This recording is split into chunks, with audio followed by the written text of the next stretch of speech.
optimize, move the pathway to cleaner systems, I think is clearly resonated to all of yours. Just one last question that as we leave this session, I'm always amazed about the fantastic work that RMI does, and also so many other partners here are also doing equally fantastic work. What's the kind of key message that you want to leave with, particularly as this group and other stakeholders in these conversations? What's the message? Where do you think our emphasis should be in the near term, right? As we face this moment, what are you speaking to your teams, other stakeholders? What's the message you're leaving them with? Yeah. So cheap, abundant energy is not far off at all. But in order to capture that, we do have to think in an integrative system, and we have to capture the demand side at the same time that we capture the supply side. And if we do that well, we wind up having everybody benefit and costs go down so that we get to that abundant energy future that creates so much prosperity, but at an affordable price.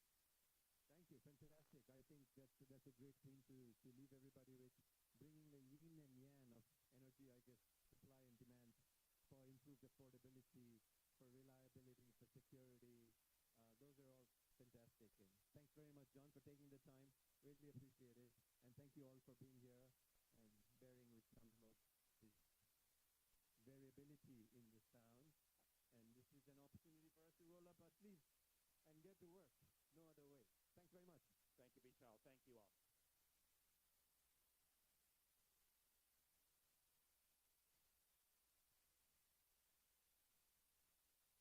Thank you, Vishal and John. We've actually warmed up a very warm room with that fireside chat. So this will be a tough act to follow. No pressure to the fellow panelists over here. But we have a very good panel now lined up where we'll explore how solar energy efficiency, and as Vishal and John were talking about, these elements of demand side management, how do they sort of come together, especially in terms of the integration across these different things and how it sort of creates jobs and livelihoods. So as your moderator for today, I'm very pleased to invite this distinguished panel. So we have Malina Roseman, Director of Portfolio Origination and Management at the Nordic Development Fund. Malina, please. We have Mrs. Gilles Vermont de Froche. I'm very sorry for my French. Chief Corporate Citizenship and Institutions Officer at Schneider Electric. And Ms. Nina Campbell, Global Energy Lead at Consumers International. So let's begin with Malina. Yes. Especially from the Nordic Development Fund's perspective. I mean, you've been investing probably in solar projects or looking at investing in them. So from a financing perspective, what are the kind of solar and clean energy projects that NDF is prioritizing, and what makes them attractive for a development finance institution? Thank you so much for that question, and thank you for inviting me to this session. Can you hear me in the back? I know my voice is not the strongest. So the Nordic Development Fund, just some 2 lines of background. So we're owned by the 5 Nordic countries, and we work in the nexus between climate and development, providing finance in low-income countries. And as you said, we have been building up a portfolio around renewable energy over the past years. And I will, in this first question, focus on one of the programs called the Energy and Environment Partnership for Africa, EEP Africa, where we also act as a fund manager. And EEP Africa, they prioritize early-stage innovative solar and clean energy projects across underserved markets in the sub-Saharan Africa region. And we provide grants, repayable grants and technical assistance in this case. And when we look at potential investees, these are 4 of the features that we look for in particular. They need to demonstrate innovation. It could be technology, business model, or approach, but they also local markets. And they have to be locally driven and inclusive. And we are especially focusing on how they address gender equality and social impact. They need to address the energy access gap for vulnerable populations, which we often find in urban or peri-urban areas. And they have to show a clear path towards commercial viability and scalability over time so that they can attract and follow on investment. And in a developed finance perspective, some of the features that are extremely important is that we provide additionality, that we actually finance where finance is not finding its way, because we're not competing with local markets. We're just bridging the gap to private capital that is more risk averse. We want to see potential to scale and replicate. So there has to be models that can be adapted across markets and geographies. To have that skin in the game, our partners need to co-finance, provide at least 30 to 50% of the finance, so we in this together. And of course, they have to show measurable impact, a clear contribution to the SDGs, not only in energy, but also decent work and climate action and gender.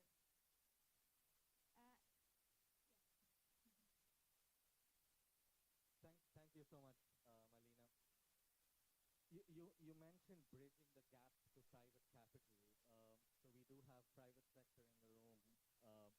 Gilles, turning to you, especially we were, as Vishal and John were talking about, renewable sort of growing, managing electricity demand becomes increasingly important. And we, of course, from smart grids to energy management systems, Schneider Electric has been at the forefront of this. What innovations is Schneider seeing that optimize how solar energy is consumed and managed? And what's ready for scale in the developing countries today that you're working in? And especially if you could talk about the education and skills aspect of it. Thank you. The world will be solar. We are in a time in transition, but if you have to out these new initiative implementations on the ground. In the next 3 years, our ambition through the Multi-Donor Trust Fund is to raise $100 million US dollars, and these resources will enable us to rampen up our scale and the speed and pilot this across 10 to 15 ISA member countries, demonstrating practical pathways for digitalization, energy efficiency improvements, and RE acceleration. Before I close my welcome remarks, I would like to extend my thank you to our donors GIAP and the Sequoia Climate Foundation, whose trust and support make this vision possible. So thank you very much and welcome to this. With this, let me hand it over to my Director General, Mr. Ashish Khanna, for his inaugural address. Sir, over to you.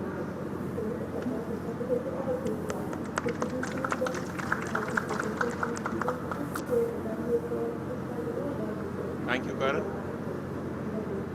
This is my first event at this COP, so it's always special. First event. I will mention very quickly in 3 parts. The first, why are we here with a new trust fund and a new implementation vehicle?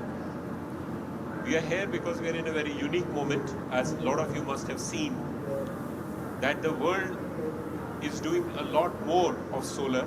It took 25 years to do the first 1,000 gigawatt. Next 1,000 were done in next just 2 years. And it's going to further double to 4,000 in next 4 years. Which means the world will see a lot more of solar and similar solutions. Unfortunately, that is not uniform. Less than 1% is happening in Africa. And then there are a lot of other imperfections where distributed renewable energy for agriculture and solar rooftop needs to happen at a much, much faster pace than it is happening otherwise. Also, storage and transmission will become more and more critical than solar. With this background, International Solar Alliance just had an annual assembly with 137 countries, in which we finalized a new strategy of moving from ambition to action, or moving from pilots to platforms. And let me share 3 platforms which are very vital for the multi-donor trust fund. The first is to have a digital twin for a distribution utility that is essential for absorbing the renewable energy.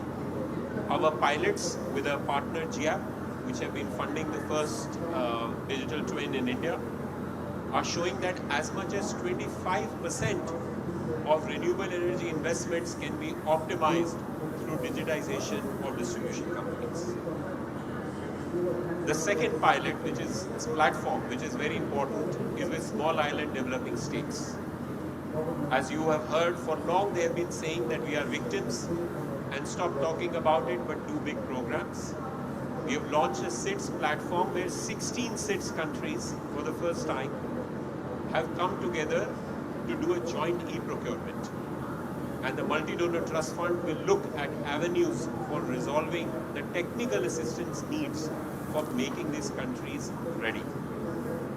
And the third, all the developing countries will say, where is our institutional capability to actually find our own solutions?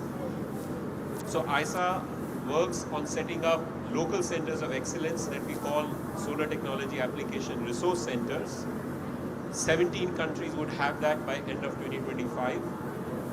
And now we are combining digital solutions in having a global capability center that enables all the digital and AI solutions on training to be available to all of them. If you hear a lot of buzz on AI, it's right, but what is even more important is, are there skills that combines electrical engineers with AI skills? And that's going to be a very important part of this MDTF as well. Finally, is it ready? I want to compliment our partners GIAP, who are also not only the financiers but also the trust fund implementing partners, that the governance structure with $9.5 million of initial technical assistance seed money is ready. We are already implementing. We had 2 steering committees. It's an international governance structure with multiple countries, multiple stakeholders part of it. Philanthropies through Sequoia, who have financed us, are already part of the implementation structure. Now, I will end by saying that what we want to just leave all of this with all of you is that while a lot of initiatives have been spoken about on the need for doing AI for energy, for SIDS, for digital advisory services, this is a platform that's ready for implementation. And therefore, in the spirit of COP30 that is talking about implementation, I hope we will all discuss how we can accelerate the implementation using the vehicle that is already operational and is international. Thank you very much.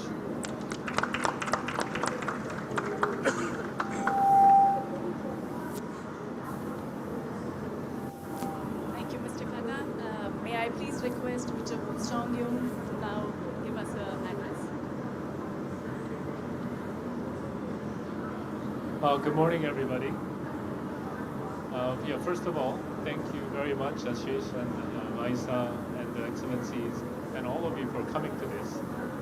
This ISA Pavilion is our second home, actually my first home in this venue. There are a few things. You know, it's my 5th day here in Berlin, and my first day I was dressed like Ashish. And as each day goes by, my necktie comes off and my jacket comes off, and finally I'm dressed like this. So I hope you don't mind. And maybe if I stay one more day, I'll dress like that as well. You know, there are many reasons why I'm very happy to be here in Berlin, in Brazil, because I grew up watching Pelé, you know, Zico, Ronaldinho, and Neymar and everybody. So I love coming to Brazil, and this is my 2nd time here. And I just wanted to, before I get into my substance, I wanted to wish everyone, all the countries, good luck in the next few weeks as in the final stretch of the World Cup FIFA qualification. I know that means a lot to many people just like me. and I'll be rooting for every one of those players and the teams as well. And there's a reason why I'm mentioning this now, because there's something I'm going to talk about a little later. So, it's an honor for me to be here. And being here at this place reminds us that the climate change must be both global and grounded. And standing here in COP30, surrounded by the world's largest rainforest, we are reminded that the future of energy and our climate isn't an abstract thing. It's personal, it's local, and it's urgent. In 2024, the global renewable energy capacity grew by a record 585 gigawatts, which is a 15% increase from the year before. More than 75% of that comes from the solar energy, adding 452 gigawatts of new capacity. Today, solar power contributes to about 1,885 gigawatts globally, which is the largest source of new power on Earth. That's amazing, but it's not enough. To reach the global goal of tripling renewable capacity by 2030, will lead renewables to grow roughly 16.6% every year. That means moving from incremental progress to exponential acceleration, from pilots to platforms, from potential to proof. As electricity demand doubles by 2050, driven by urbanization, digitalization, including AI, and the electrification of everything from cooling to transport to industries, the question before us is not just how to generate clean energy, but how to do it at scale, and in the way that delivers shared prosperity. This is where the International Solar Alliance's Multi-Donor Trust Fund, MDTF, shines, as both as engine and as an experiment of collaboration. It is a catalytic mechanism that brings together funders, governments, innovators, and communities around the one powerful idea that we can scale solar adoption faster and fairer when we act as an alliance, aligning technical assistance, digital public infrastructure, and frontier technologies like the AI to build systems that last. So over the next 3 years, the MDTF will mobilize over $100 million, pilot 8 to 10 innovative prototypes, and deploy 5 scalable projects models in areas like the AI-enabled grid modernization and e-procurement and demand generation. It will expand active projects across 8 to 10 ISA member countries,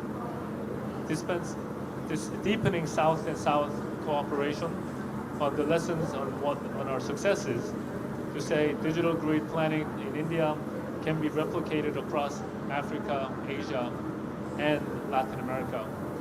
I know there are many entities around the world observing how we can progress so they can actually learn and replicate, and using the experience as a test bed.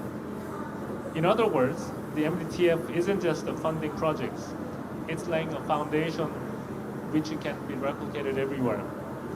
It is helping countries move from potential to pipeline, from pilot to policy, from fragmented intervention to coordinated impact.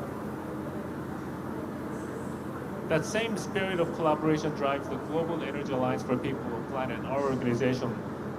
We believe that when technology, innovation, and inclusive finance converge, energy becomes more than a commodity. It becomes a catalyst. Since our inception in 2021 in Glasgow, together with our partners, we are on track to improve energy access by 91 million people, prevent almost 300 million tons of carbon emissions, and create or improve 3.1 million jobs and livelihoods. Using our initial investment of about $470 million, we were able to unlock $7.8 billion in financing, which means for every dollar that we deployed, we're unlocking up to 15 times more. That's the kind of multiplier impact that we would like to have working in this alliance, where public, private, and philanthropic partners play different positions and share the same goal.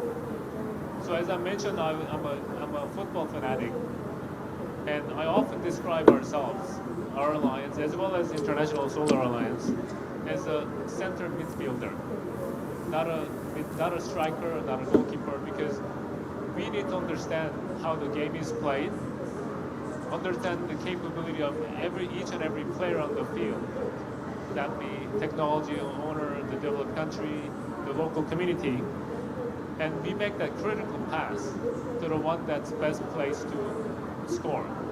But of course, when there's a gap, and when we need to score ourselves, we do not hesitate to score. But we are very unselfish. We make sure that the whole system wins, not just us. So that's why we're investing in AI-driven grid modernization in India, digital tools for mini-grid planning in Africa, and new business models that make clean energy accessible and affordable for everyone. For example, in Jaipur and Delhi in India, we are working with the Indian government and local utilities to build one of the world's first digital twin of an entire state power grid. Living and learning models anticipates outages, optimizes supply, and rebuilds public trust in utilities. It's not just a technical achievement, it's the model of how digital public infrastructure can power reliability and transparency. That's what makes MDTF's focus on AI and digitalization so exciting. In so many emerging economies, data is the missing fuel.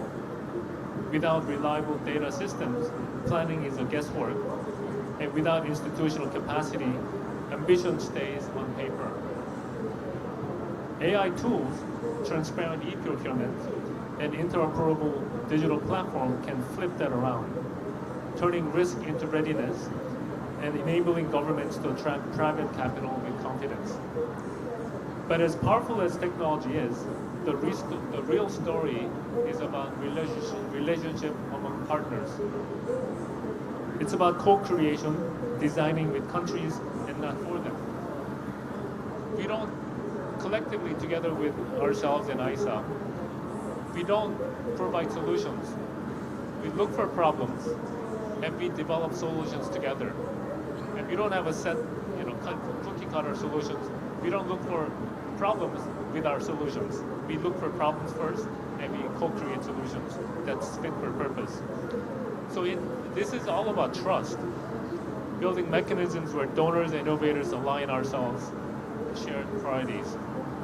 And it's about people, ensuring that the solar transition lifts livelihoods, creates jobs, builds resilience in every community where changes must be needed.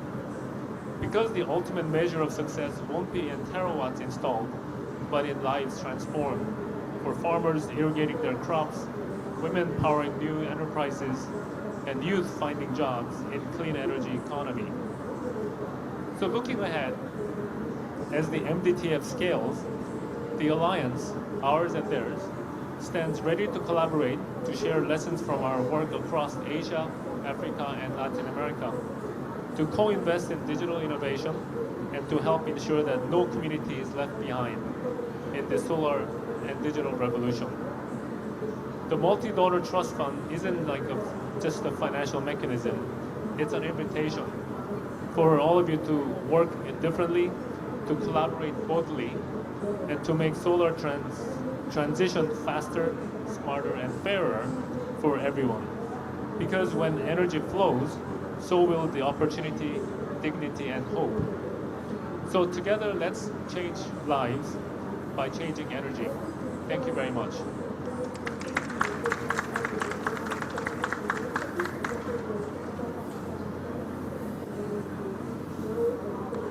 I see there are a couple of mics there, but thank you so much, Mr. Khanna and Mr. Wu, for giving us an overview. Can you hear me well? Okay. And giving us a direction in which the Multi-Donor Trust Fund is progressing towards. Also, after your broader direction, we are looking forward to having our esteemed panel here. And I'll just introduce the panel who's coming from a perspective of large state utilities, subnational entities of ISA member countries, including India and Brazil we have, and larger system thinkers who are, who will bring in the perspective for a just, digitally enabled energy transition and how we can progress towards that. Let me introduce the panel first, and starting from the right, we have Mr. Lokesh Chandra, who leads one of the largest power distribution utilities in India, steering the state of Maharashtra in clean energy transitions. He will share insights on subnational transition planning and early learnings from digitization and AI pilots. Next, we have Mr. Guilherme Mesa, who is the Secretary of State of Pernambuco in Brazil, and he's driving Brazil's Pernambuco state's energy transition in alignment with Brazil's national climate goals. We really look forward to your comments on how, what is the role of states in broader energy transition and advancing the role of renewables and digital innovations. And we have Ms. Patricia Ilan, who's the partner from Systemic.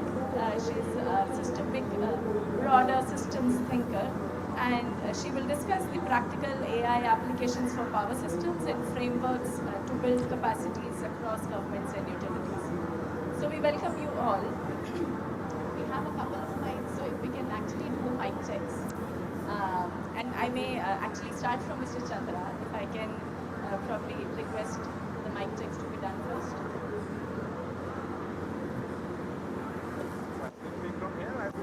That's fine, sir. We have the mics.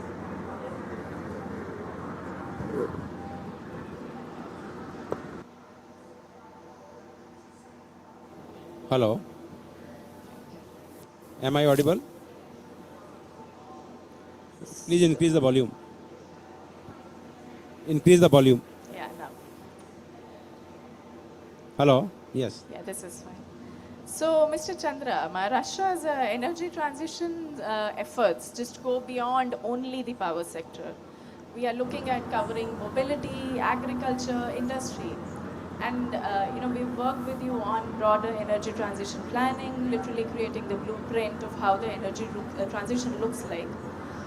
What I would want you to bring about here is, how do you see the multi-sectoral transition planning helping states deliver faster and more inclusive transition, which is also economically beneficial to the states? So if you can please shed some light on that. Good morning, friends. Let me first thank ISA for inviting me, sharing our experience here. It's the real action which we'll be sharing, which is already implemented. To start with, our energy transition plan is in tune with our Honorable Prime Minister's vision for having net zero by 2070 and 50% of energy from renewable sources by year 2030.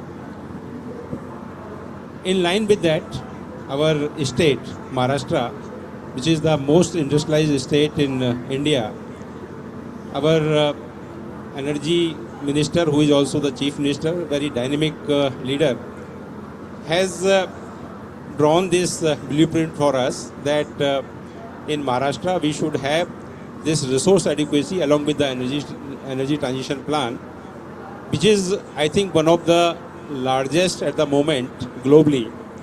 As to give some of the figures, we are looking for our peaking demand, which is around 30 gigawatt right now. In next 5 years, it is going to be 45 gigawatt. And in terms of the energy, it will be 1,85,000 billion units to 2,80,000 billion units.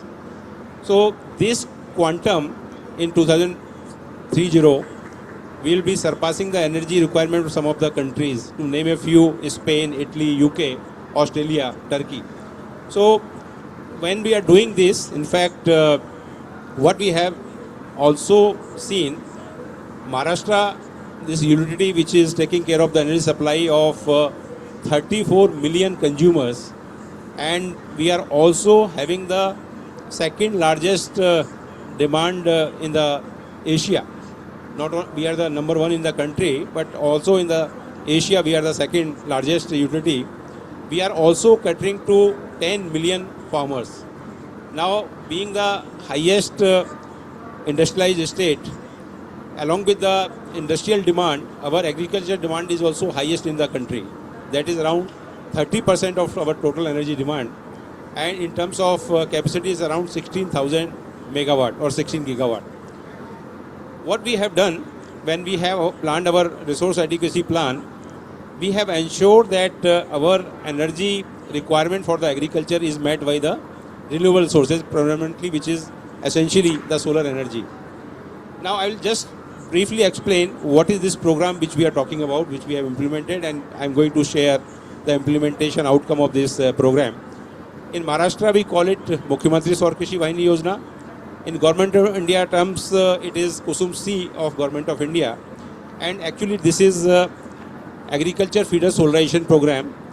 It is again one of the largest distributed renewable energy program which we are implementing not only in India, globally, because we are going to have this 16 gigawatt energy requirement to be met by solar by end of next year, that is 2026.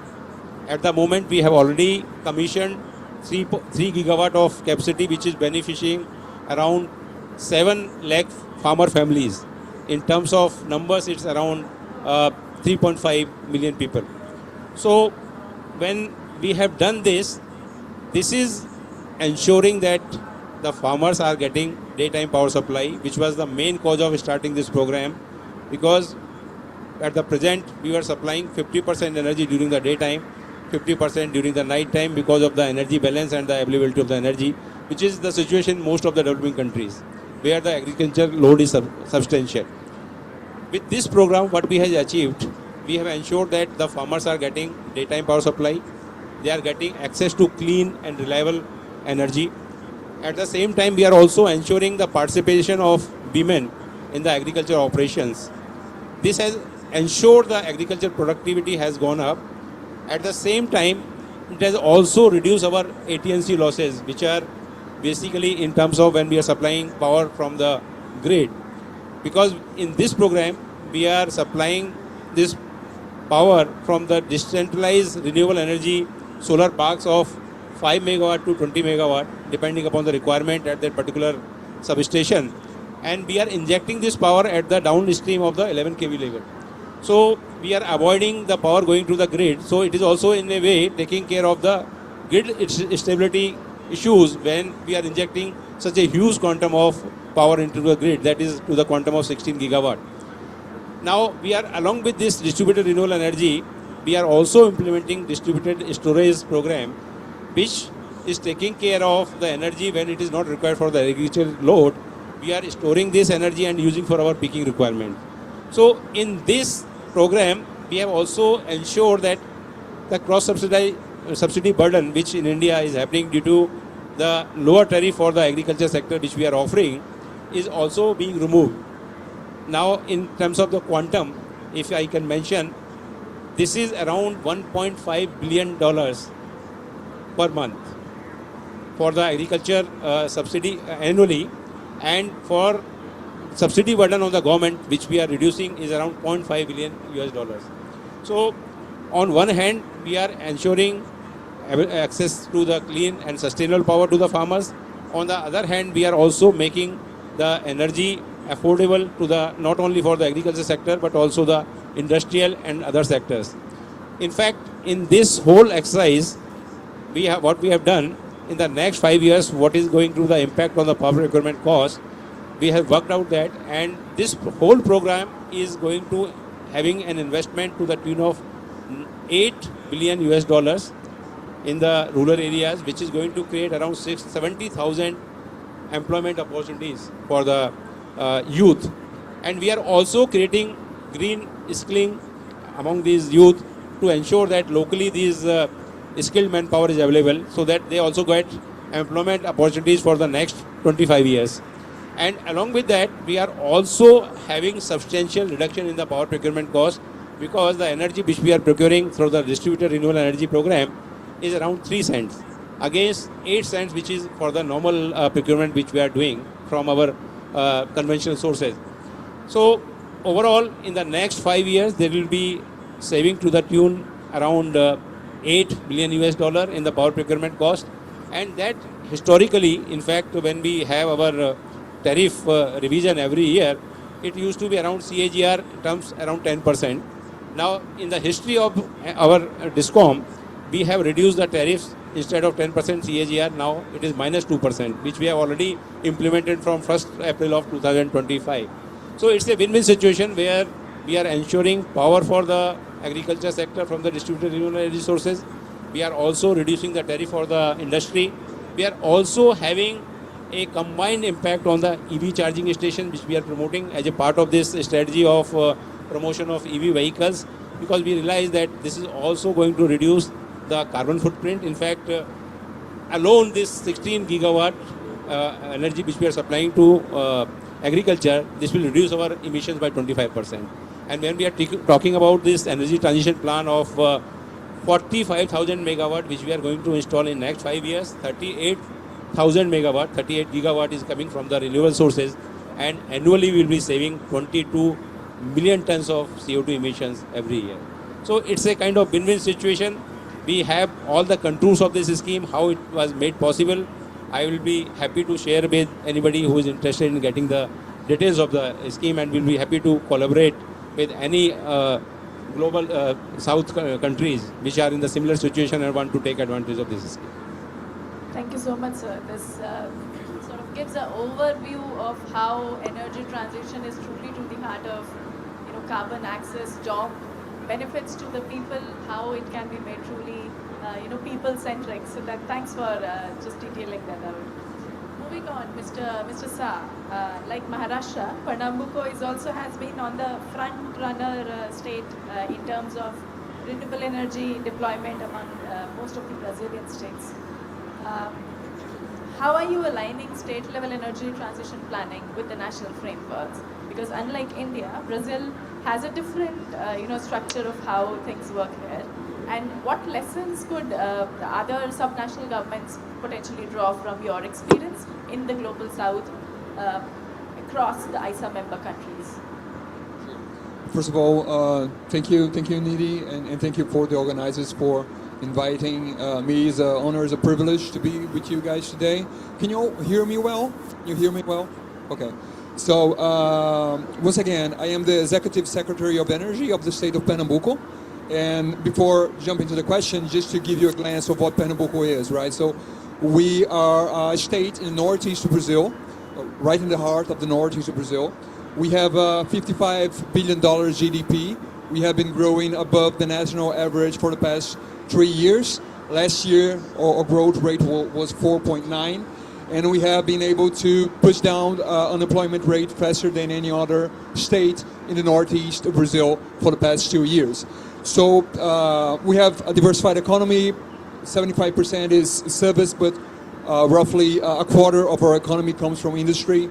And for the past decade, the industry growth has been driven by investment in automotive sector, oil refining from Petrobras, and energy and power and food and beverage, right? So we have this diversified economy, and going now to energy planning and energy transition, as we stand today, 77% of our state grid is renewable, so that's almost 80% of renewable power going to the grid at the state level.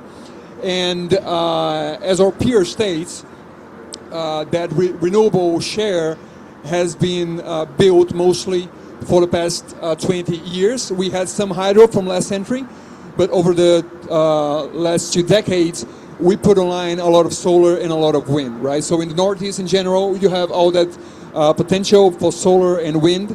And we as a region we have been responsible for pushing for the energy transition in the country for the last 2 decades, right? So if we now have 90 plus renewability in our power matrix, you can say that we've been pushing this bar up for the last 2 decades. And now we face this hard truth, which is we're still lagging behind the rest of the country as a region in terms of economic development, right, and inequality.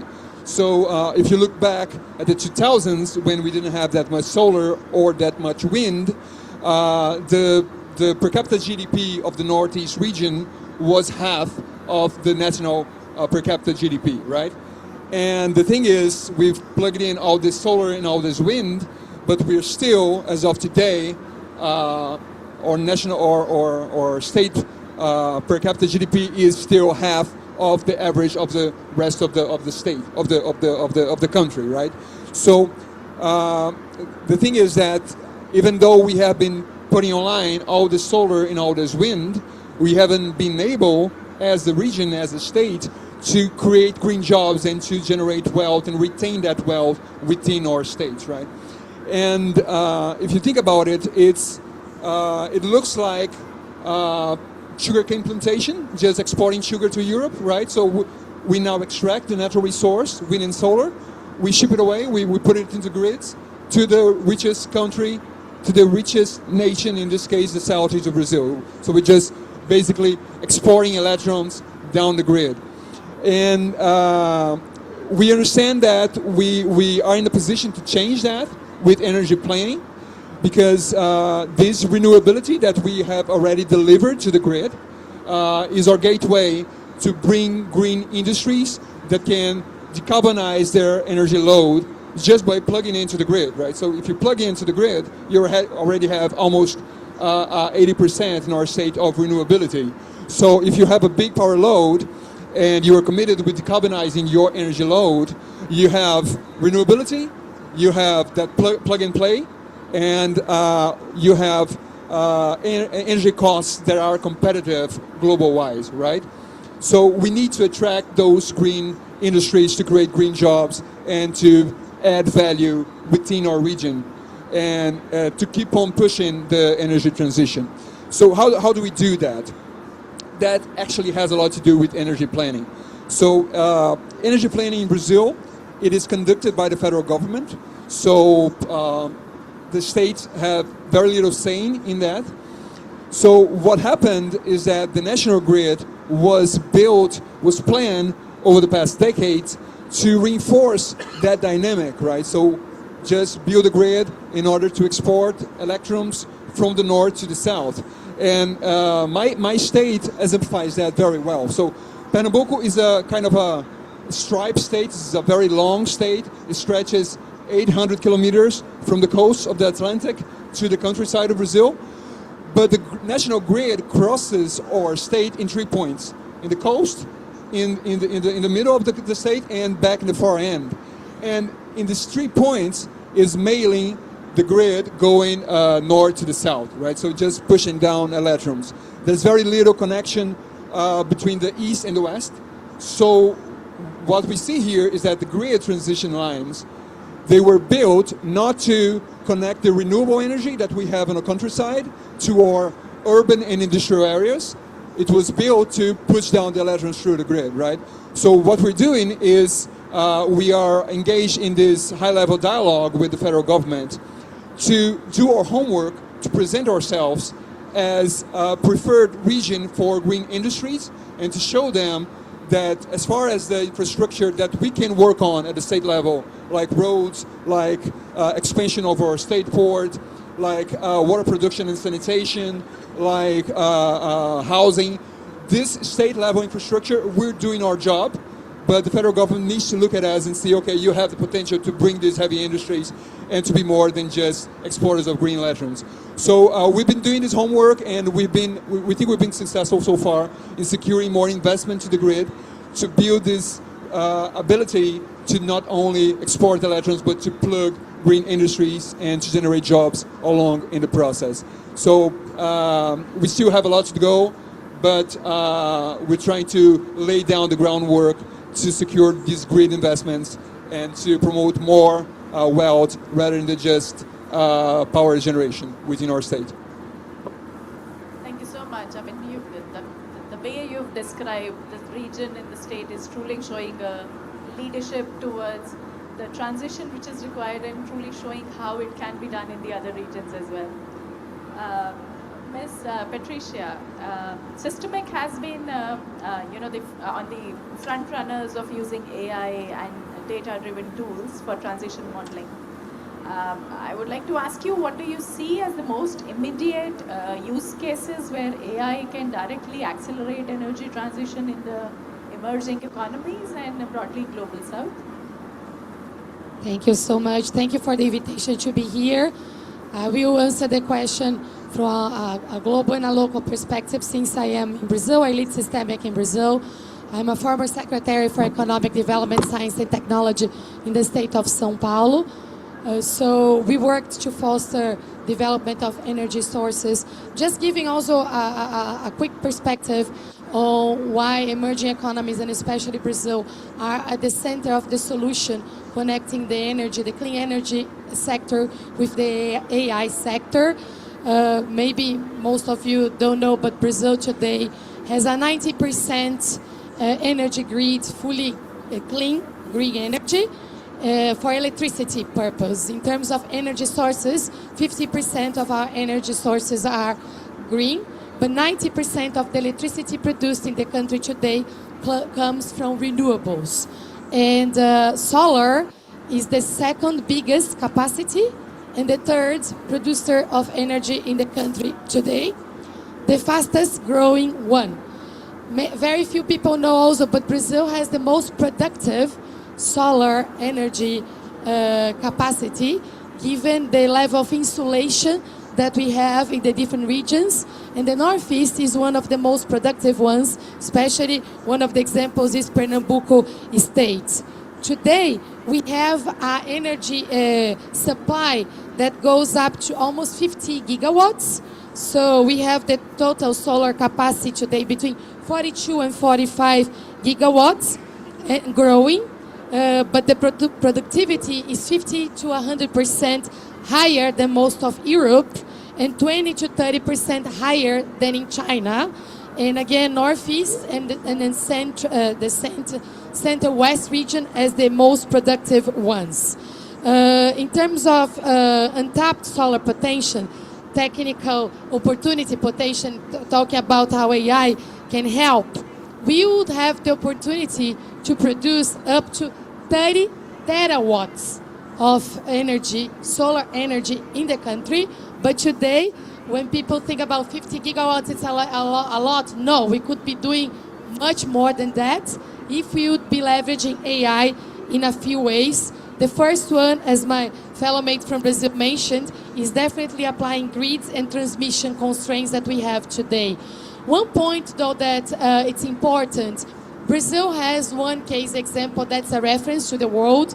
Our grid is integrated. You know, China has it, Brazil has it, most of the countries in the world, India has a little bit of it as well. Most of the countries don't have it.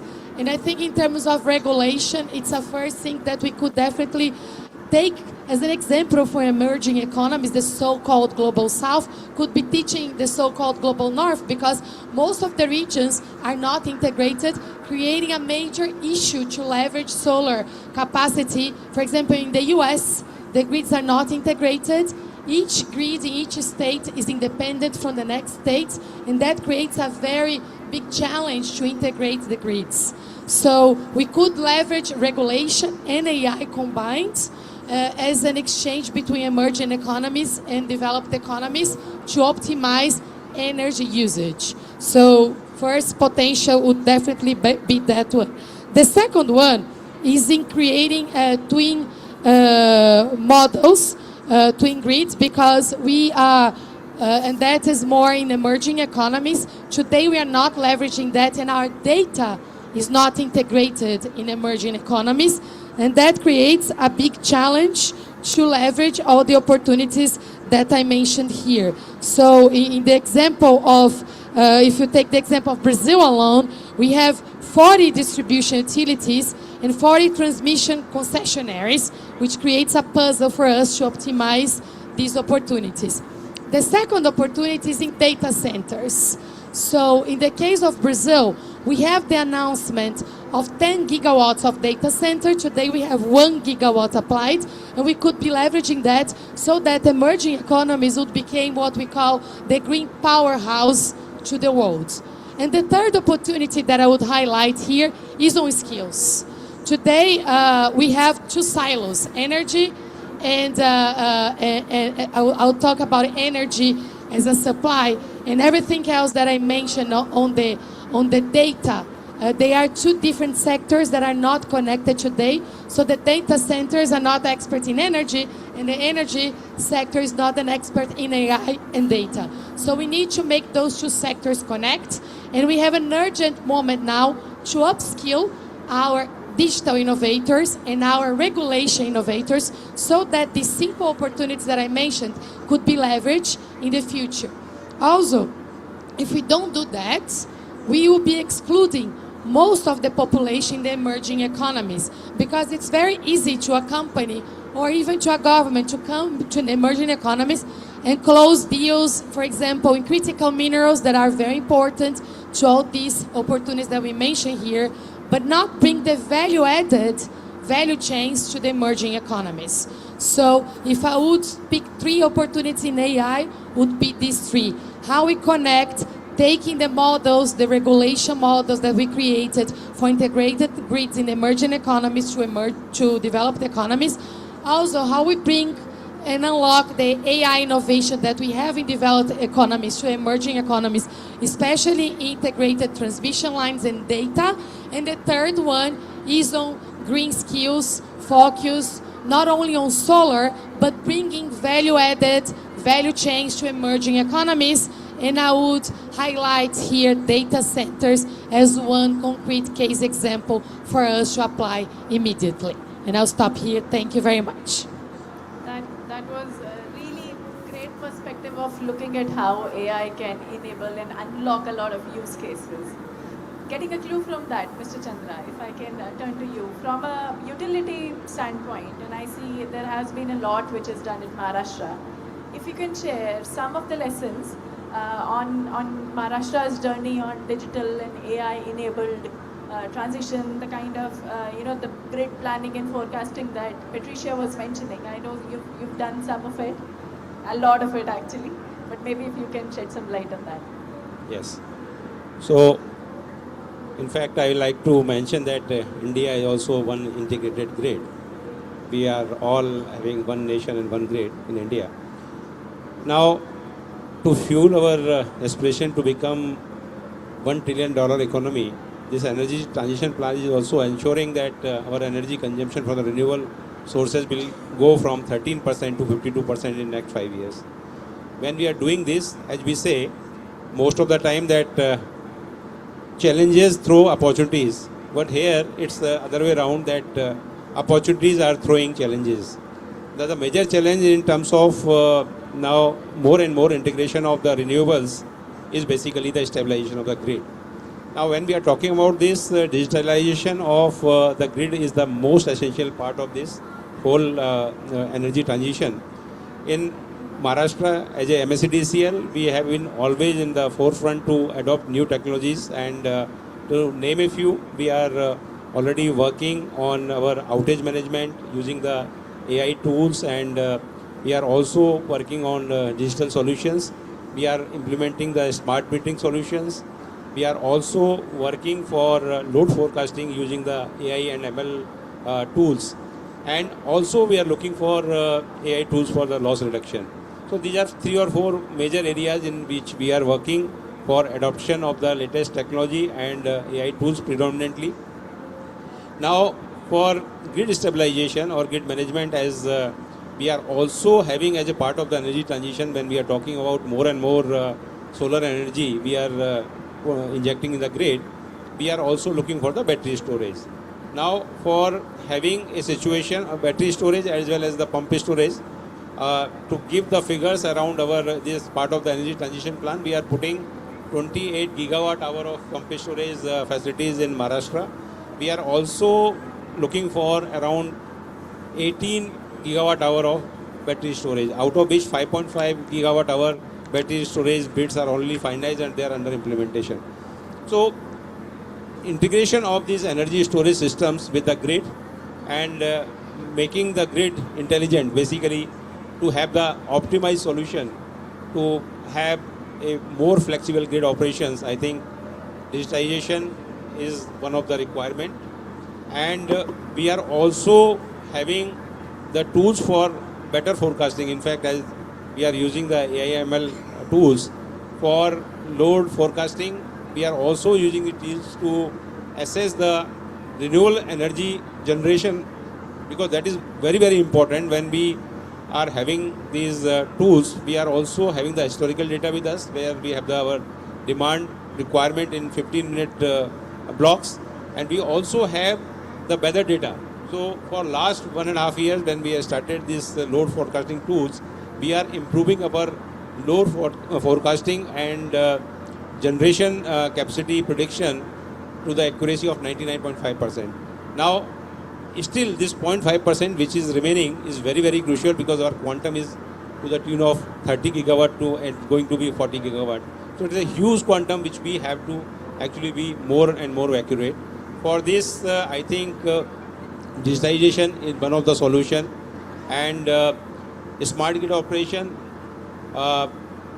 mini grid operations, and we are also looking for this optimization of storage facilities. Then we are talking about the storage. It's not only for the distributed renewable energy integration in the grid, which we are doing in terms of distributed storage to take care of this instability in the grid to a certain extent, but we are also looking for a large quantum of energy which is being injected in the grid through the rooftop solar systems. At the same time, we are also trying to find a solution or create a digital platform where we have this rooftop solar integration, EV charging stations, and also the EV vehicles. So as a storage, if we have one integrated platform where all kind of storage can be integrated in that will going to stabilize the grid, will also have lot of saving in the cost of the power supply. So along with these, we are also working on certain interventions which are in terms of digitization of our processes, which is also consumer centric. In fact, in Maharashtra, we have already have all the processes, like for the new connections, for any grievance related complaints. We are having our apps. We are also having our consumer grievance center, which is using the AI tools to ensure that what kind of grievances are we are getting more, and how we are able to reduce these grievances. So using consumer centric uses of this digitization, we are also ensuring that power which is not only reliable, also having the consumer satisfaction. And with this, in fact, we have a lot of further opportunities as we are going more and more renewable in our energy basket in terms of wind, because now as part of this energy transition, it's not only the solar, we are also integrating a lot of wind power, because that is also complementing to our peak energy demand. So these solutions, along with the storage solution, we definitely will need grid management, which will have to be in real time, using the real time data and having the intelligent grid. Great. Patricia, some of the things that you mentioned, I think Mr. Chandra has already given answers to how the global south can share more experiences even with the global north on the use cases which are already being implemented in the state. Mr. Shah, if I can ask you one question which is on similar lines, on digital tools and AI-based analytics. How do you think they are transforming the state plans? Because Brazil is also very advanced on these things in terms of digitization and digitalization. And what role do you see for AI and digitalization in the energy transition for the state of Pernambuco? So, once again, going back to the grid, right? We have this huge hurdle right now, which is how to maintain this highly integrated system with that amount of big share of renewables in the grid, right? We have 90 plus renewability in the grid. And we do need smarter grid, and we need to plug in storage, and we need to introduce tariffs that are more realistic in terms of price to hour for the energy load. And that all depends not only on infrastructure, but also in new models and models that are smart in the way that we operate the grid and we translate the price for the end users. So definitely, if we want to, and we do want to keep that level of renewability in our grid, we're going to need technology as well. We're going to need innovation as well, not only infrastructure itself. And when it comes to Pernambuco, what we're doing is we're working right now in a digital platform that will gather all the information that we have available that is critical for the power sector. So not only the infrastructure that is already there, the distribution lines, the transmission lines, but all the other utilities that are critical for the green industries. And all that will be online in a sort of Google Map user experience in which you can see the intersection of the infrastructure and even upload the details of your project and see how it stands in relation to the infrastructure that is already there. And we're doing that to reduce the asymmetry of information, mostly, because if we want to build a pipeline of green industries, we need to keep on working on infrastructure to set the conditions for this investment, this private investment in green industries to be possible at first place. But we also need to level the field so that these green industries coming along, they know the infrastructure that is there, the opportunities that are there, the hurdles that they need to overcome to make the investment possible. So we really need to level the field in terms of information. And this digital platform, which should be launched on the beginning of next year, will be a first move in that direction, right? So we're gonna have the information available, but the next step is what we're going to do with that information, how we process that in sort of fine-tuning decision-making for the public policy, for the investors, and that has to do with gathering a lot of data and putting that in financial models that change to the day. And of course that artificial intelligence tools will speed up that process. But first we need to level the ground with the data, so then we can work with speeding that up into fine-tuning of policy and private decision through artificial intelligence power tools.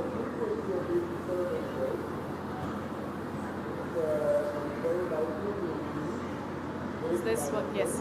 So you've highlighted a very important point on how do you consume all the outputs that are thrown out of the AI and the technologies.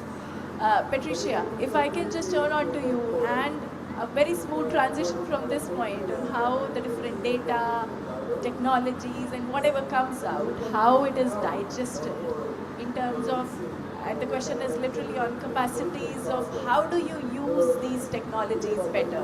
I mean, we can have multiple use cases, but what comes out is more important in terms of how do you utilize this for more effective policy, regulations, implementation on ground. So do you, I mean, as a systems thinker, can you please shed some light on what is the capacity ecosystem and how does the skills and overall ecosystem on utilization of AI need to be built up? In the interest of time, if you can please keep it brief. Super short, in one sentence. We need to remember that, again, in the emerging economies, we are talking about energy, about electricity, and then about technology. I am an expert in economy and not in energy, but I learned a lot about energy and electricity, and I had to, if you want to foster economic development in our countries. I think we have, and I'm talking now from the emerging countries perspective, we need to understand that fostering energy and electricity, clean energy, as the core of economic development in our countries, I would say is the only avenue and the only chance for us to reignite growth.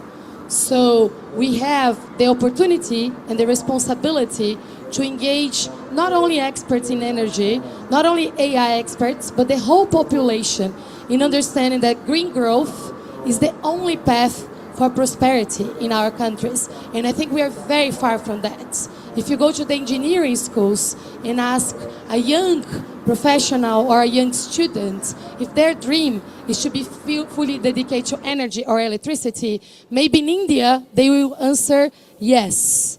But in all the other emerging economies, they won't. So instead of giving you a technical answer, I'm giving you more of an answer from a system thinker or a policy maker. I would love to see us making sure that our work and our agenda is also the priority in the elections. Today, it's not. Today, it's a polarized discussion, not a technical discussion.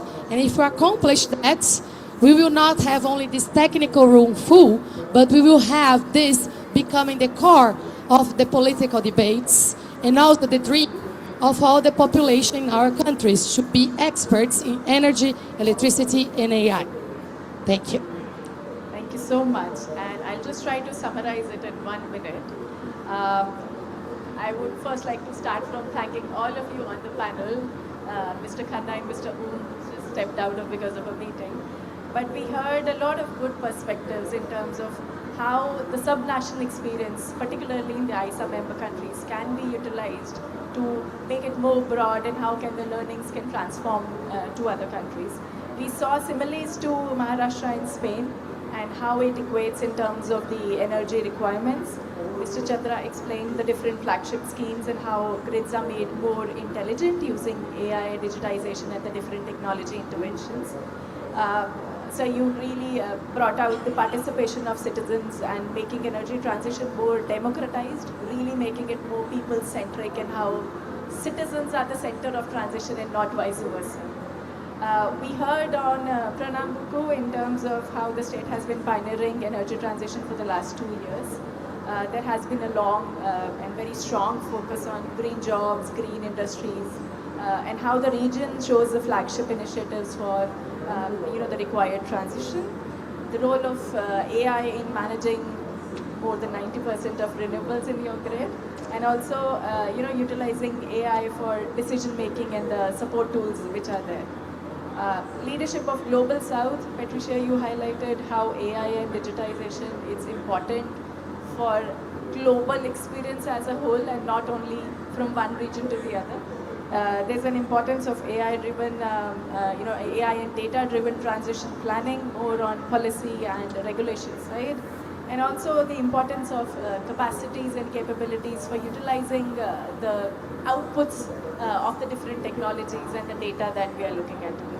With that, I apologize for 10 minutes overrun, but I think this was worth it because we heard a lot of insights from India, Brazil, and largely from the systems. I would like to thank the panel and Mr. Khanna and Mr. Oom for that.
coming, when you come in and you see a full house, there are two things that happen.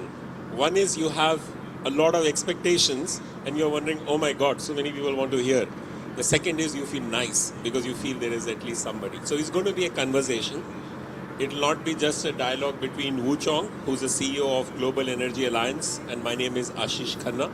I'm the Director General of International Solar Alliance. Let me take 30 seconds to introduce, if all of you are not aware, International Solar Alliance was born exactly 10 years back at Paris COP, the idea. And now it is a treaty-based multilateral organization of 125 countries. It's not coming out very well? Can you hear well? Is this better? Yes. Something needed to be done. It's been done now. Okay, great. So now International Solar Alliance is a treaty-based multilateral organization of 125 countries. And it's a Global South agency. And we have CEO of Global Energy Alliance. I'm going to request Wu Chong to introduce. What we will do is I'll have 2 or 3 questions to ask him. I will share some of my perspectives. But if you don't mind, after 15-20 minutes, we will like you to ask us questions because that might be a better use of this conversation. So Wu Chong, while you introduce yourself, let me ask you, from where you sit, what are the top priorities on energy access and energy transition and affordability of Global South? How do you see the whole debate? So thank you, Ashish. Thank you, all the audience, for being here. I agree with your assessment as to why they're here, but there's a third reason. This is probably the coolest space that you will find the entire COP area. So I hope you do stay here for a long time. There are many very interesting dialogue that's happening here. So we've been working between the two of us. He was in the World Bank, I was in the ADB. We both decided to leave around the same time to the other side so that we can look at the development space from a different angle, from the philanthropic partnership angle, to do something different to really make a change. We've been at development for many years. And here we're talking about COP30. I hope we can make a difference in the coming future. But, why are we not really making a difference in terms of impact on 1.5 degree, as well as number of people who need access to clean energy? The energy is not just simple engineering part of it.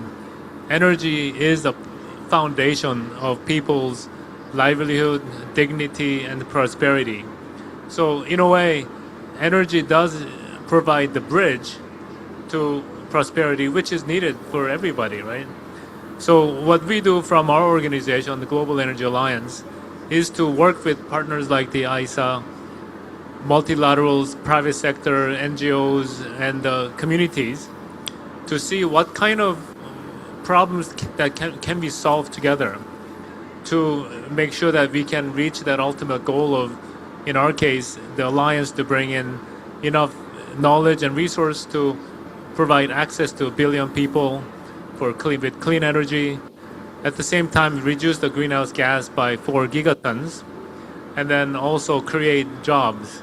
I know many of you are young people here, so we need to focus on creating the jobs that's green for both people who are benefiting from the new business and also the people who may be losing their livelihood from the fossil fuel industry to transition together.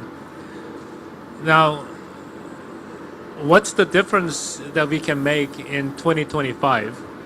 There's a movie long time ago in 1985 when I was in college called Back to the Future.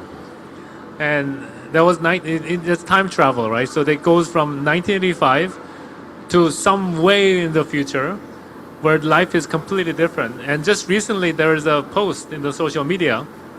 The date that they went in the future was November 7, 2025. And I was like mind-blowing that transition, that's like 40 years or so. And, cars are flying around everywhere, which is, we're not there yet. But in that movie, we never actually thought about the AI, the internet connectivity. Now we have that. So we have to make sure that we can harness the power of digital, digital connectivity and artificial intelligence, so that we can make the quantum leap. Now, when we do that, I mean, I used to be a computer programmer, but from the very, very old school. But this new generation of computer technologies about AI and some new way of thinking, completely different from what I'm used to. So we need the young folks like yourselves to be able to participate and guiding us. We do have a lot of experience, but we do need some guidance in terms of what new initiatives that we can undertake. So, allow me to say something, as I just took this office in March. So I went around the world asking countries, what do they really want? What should we really focus on? And I met over 130 countries, more than 60 ministers, and more than CEOs and heads of 100 multilateral banks. And I can tell you what they're saying, because a lot of you are young, so it's very important how to plan your career. They said, don't tell me what to do. Don't give me a model, don't do a workshop, don't do a conference. I've had too much of reports telling me what to do and conferences and models telling me I need this in net zero. No, I need implementation support.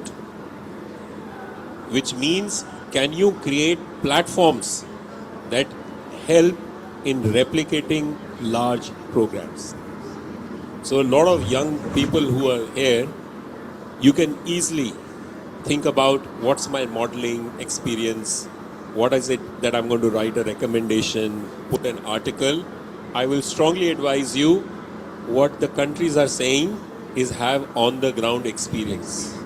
Dirty your hands, be part of very messy things on change. That is the only way change happens.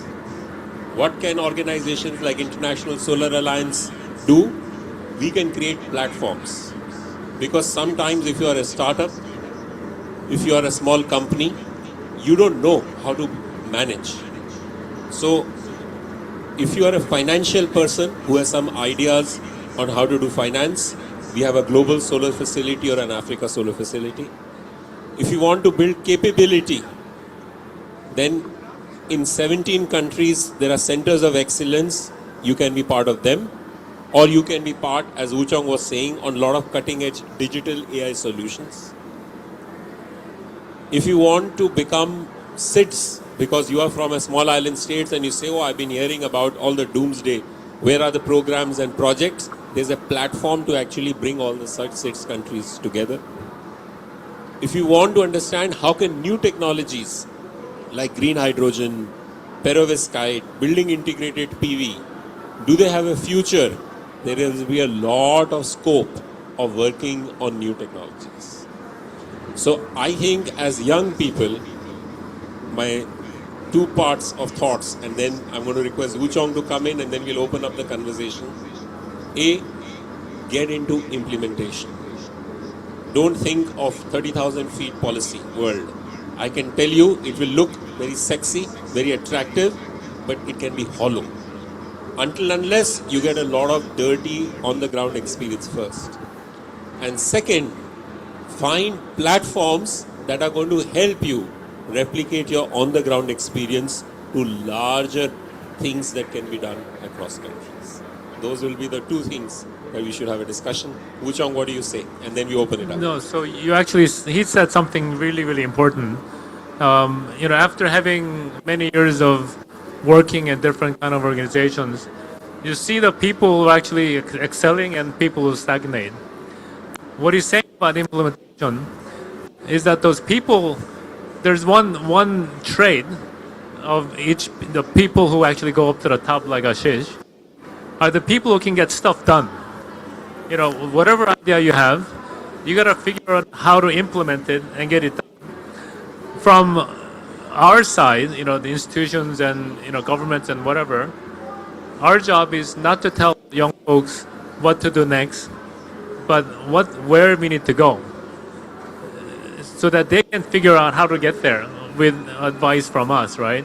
Because if we tell them exactly this path to go, we're only following the same path that we know, which means we're not leveraging the new ideas and the brain power of the new people. And I have two children, 30 years and 28 years. The stuff they can do actually are quite phenomenal and beyond my imagination. So I think there has to be, we talk a lot about alliancing, us and Solar Alliance as well. It's about public sector, private sector, and philanthropic partnership, companies, think tanks, and so on and so forth. But I think we need to make a very conscious effort to galvanize the youth, because we are doing all these things because of you people and your children. So we need to bring you more involved, and then find solutions amongst yourselves, so that we can help you implement in the long run. So let's open it up and come out with any questions, concerns that you have, and then it will lead to a conversation. Yes, why don't I hand over my mic to you? I would like to ask you if you have ideas. Wait, for can you teachers. introduce yourself so let me know? Yeah. Okay, hi, I am Taline. I live here in Belém. And I would like to ask you if you think there are ideas that the teachers in schools here in Belém can give to the students from a very young age already to introduce this universe of sustainability, about technology, this new wave of technology. How can we manage as teachers, because I am a teacher, for example, to implement in the schools for the young children, for example, teenagers? Yeah. So I'll tell you an example I saw, and I've tried to implement in a lot of places. I went to China in 2007, and I saw World Bank had done a project in 2007 of putting a small solar on top of every high school. And I thought it is about energy, but it was not at all about energy. Every high school student was supposed to go and experiment on what can solar PV be used for. And I thought, how fascinating if I can have all the high school students' mind go completely creative. It doesn't cost much, because with just a couple of $1,000 you can have one high school, 10,000 high schools, no cost. But what it can do, creativity, because it's not about teaching in the classrooms, it's about unleashing their own creativity. Then I saw there was a program in India, it was called Innovation, where a grant of $10,000 is given to every school, and every school allows new technology to be tested by students. You can make a robo, you can make whatever you can. The idea is not that you're creating a $1 billion enterprise, but you're unleashing the creativity, because that may decide what careers they take. So I think there is a lot of those ideas, and more importantly, what I feel, what the teacher's best job is not to give solution, but to unlock their ability to think themselves. So I think you're doing a great job, the most important job of a teacher, and I think if you can only unlock their ability to dream and creativity, that would be great. Yeah, if I may, a very, very good question. So my example is also, it was actually an example of my own kid, my son, when he was in high school about 12, 13 years ago.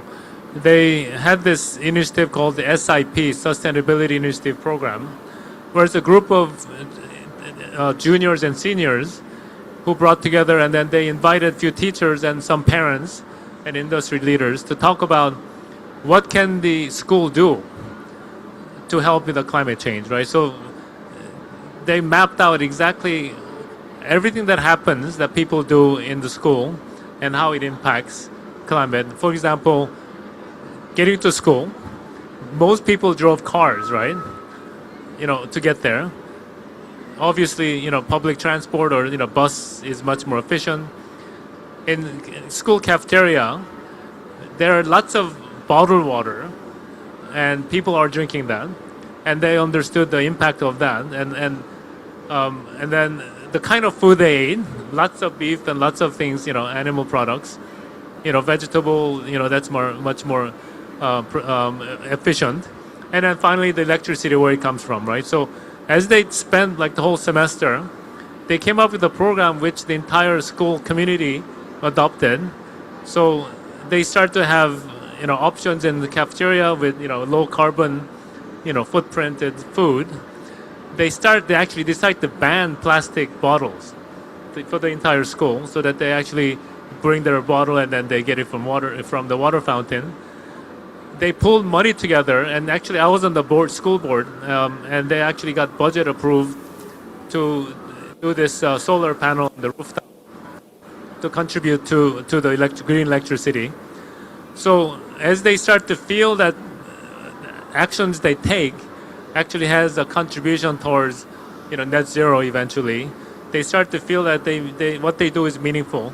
Now when you start doing that, the technologies like AI becomes much more meaningful, because you know that you learned that stuff, and you will be able to apply to the sustainability angle, right? So unleashing their awareness by knowledge, but also getting the feel of what it means to do those things, I think you're putting the children on the path that they will use their innovation to get to the sustainable development path that it. Who else wants to ask a question? Yes, please go ahead.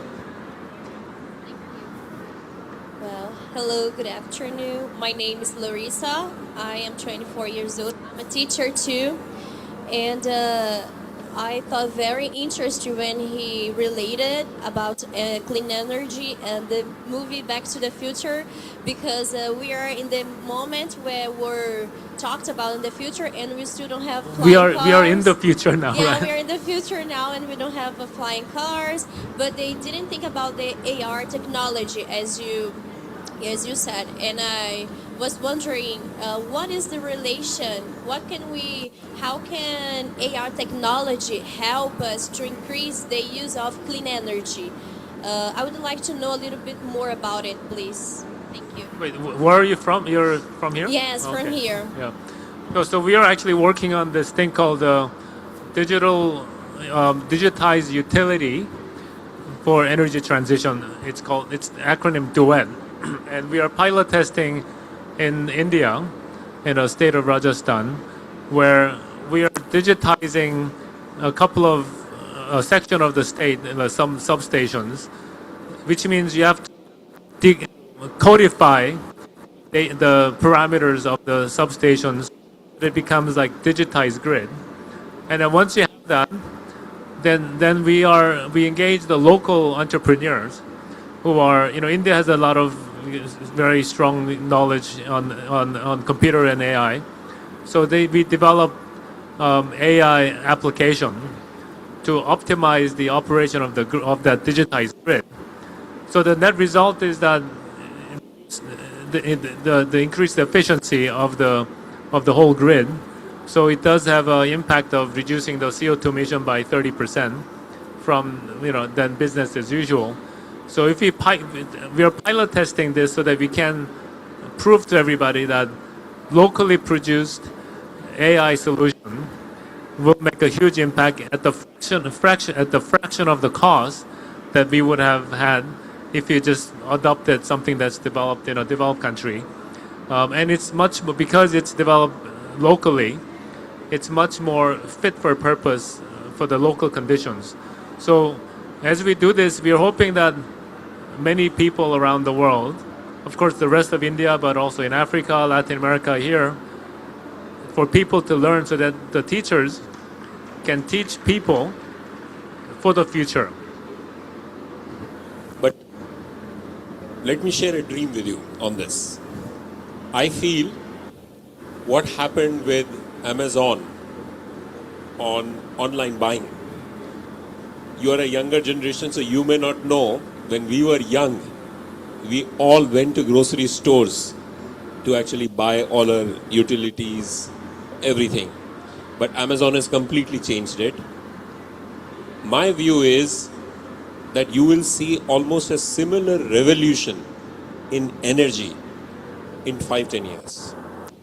And that is where AI and energy will get completely intertwined. If you are in Belém, imagine you having a solar rooftop and a battery storage, and at some point of a time in the day when you feel you have already charged and the price is very good, you may actually sell back to the grid. And sometimes you may sell to your neighbor. Every consumer will become a generator as well and start selling electricity.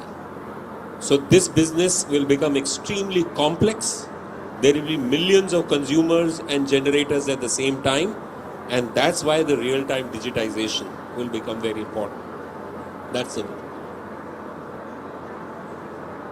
Anyone else?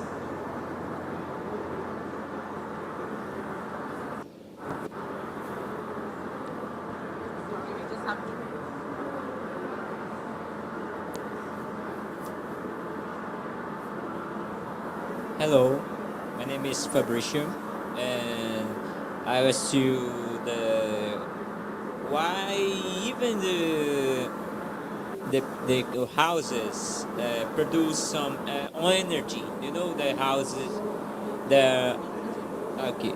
Oh, sorry. The houses here produce some energy, and here in solar.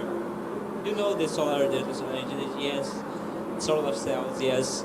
But sometimes it happens overcharge or something. And how do you solve the problems between the states of Brazil or something?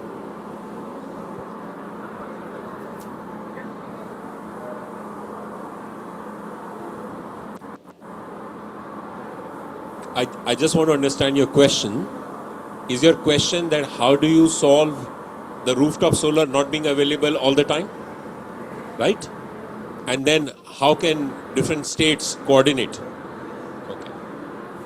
It's also, how do you make sure there's electricity when there's no sun? Yes. Oh, yeah. So, that's what that point a few years ago was a big problem, but now with the advancement of the battery storage and the reducing cost of the battery storage is a game changer. So, as we integrate battery storage into the mainstream power grid, or even in the off-grid situation where you actually have a solar panel and then you have battery storage, we can actually make electricity competitive, the renewable energy competitive, both in terms of availability of electricity, so which means when there's no sun there's light, as well as the cost because of the lower cost of battery storage, and compared to the fossil fuel generation option.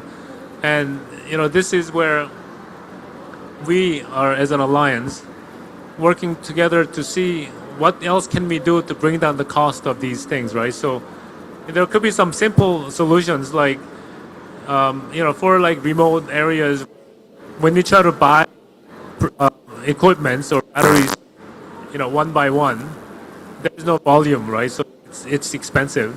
But when you do a bulk procurement, we've done something like that in Africa. In 5 countries, we actually bulk procured renewable energy equipments, which again reduced the cost of these equipments by 30%.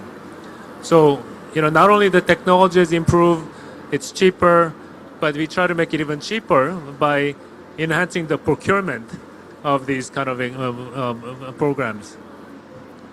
One more thing I will say is, in addition to storage makes it very cheap. There is now a discussion that why do all the glasses on the buildings not have solar PV? Why are roofs, why do have separate solar rooftop when the roof itself should be made of solar PV panels? Why can't the side paint actually not have solar PV tiles?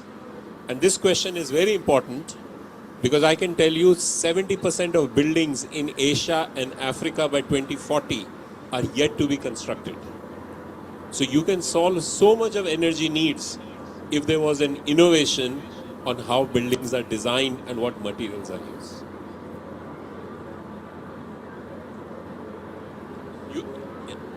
You have one more question, but I must confess, let's see if somebody else has a question and then we'll come back to you. Anyone else with any question?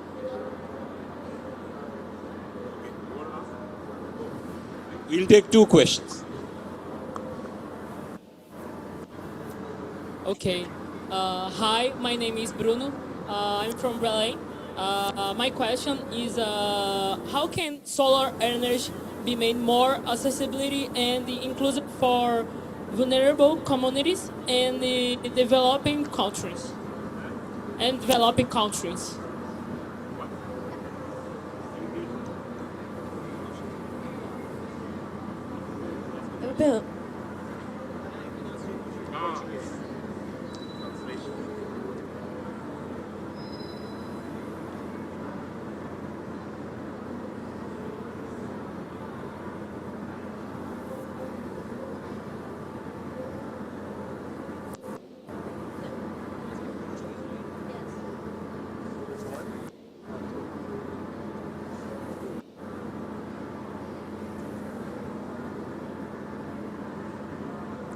Olá, meu nome é Diana, eu sou daqui de Belém e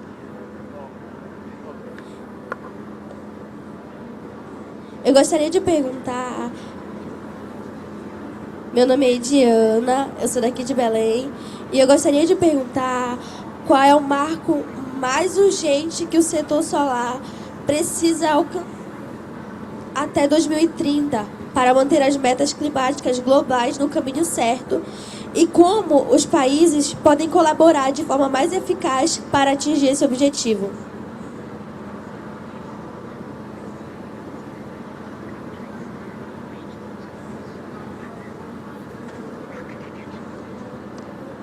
I must say I'm very impressed by Belém. There's so many questions and all of you are here from here. Thank you so much. Yeah, so let me take a crack and you can come in. Yeah, so I echo amazing questions from everyone. So in terms of, providing access, affordable access to people in the remote areas, for remote areas, actually the renewable energy, solar and battery, it's even more cost effective and convenient because you don't have to, transport fuel and things like that over there. But one of the things that we are trying to do is, aside from making the solar panel and the actual provision of electricity cheaper, we help the communities who will get the electricity to effectively use that electricity for their productivity. So for their agriculture, for the farmers, for them to increase their productivity, for the cold storage for the fisher folks, so that they can actually store fish and then increase their income. So by enhancing the prosperity of the users, you're actually making the whole thing much more viable. In addition to the work we can do to bring down by bulk procuring the solar panels and the batteries to make that part cheaper. On the second question about what is the most urgent, I mean the technological advancement is something that private sector will lead, and they are doing a good job. My job, and perhaps his job, is how to make sure that finance flow from developed countries to the developing countries, because there are still a billion people out there who do not have electricity, and unless you help them in a green way, they'll find the way to get the energy, which means they're going to resort to fossil fuel. So urgency is making sure that we help the governments create the enabling environment. We also help project developers to make more bankable projects, from turn concepts into projects that are financeable, bankable. And then also provide the mechanisms through which we can reduce the risk for the investors to put their money into developing countries rather than developed countries. So having the financial flow to where the battle that's being fought in terms of climate, to be able to implement effective infrastructure investments so that we can actually make a big difference in providing access to green energy and reducing the greenhouse gas. Let me add, there's a great response. Let me add 2 quick things. One is solar by itself is modular. You can have million panels together, or you can have only one panel together. Which means if a farmer wants a pump, today the solar pump is 1/3 the cost of a diesel pump. So why should anybody in the world have a diesel-based pump? Why that question is very important, there are areas like Wu Chong was saying in Africa, only 4% of arable land has irrigation. Unlike Brazil, which has commercial farming, India, which has 60% of that land, China has 70%. Africa, unfortunately, does not have food security because it has not managed solar irrigation. That's very important. The second part, what is the big issue? I think, unfortunately, I call it ecosystem. For any country to do solar, it needs to have the right policy, right skills, right institutions, and financing available. If you have some of them missing, very difficult. But what is the biggest thing is skills. And I personally feel if we can create the right skills and mindsets, we'll move there. I know you have to go. It's 2:30. Thank you so much, all of you at Belém. You are doing an amazing job. I'm so impressed by your questions. Wish you all the best. Thank you for joining.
afternoon. Welcome to this session on the digital utilities for energy transition. We are glad to see another full house here.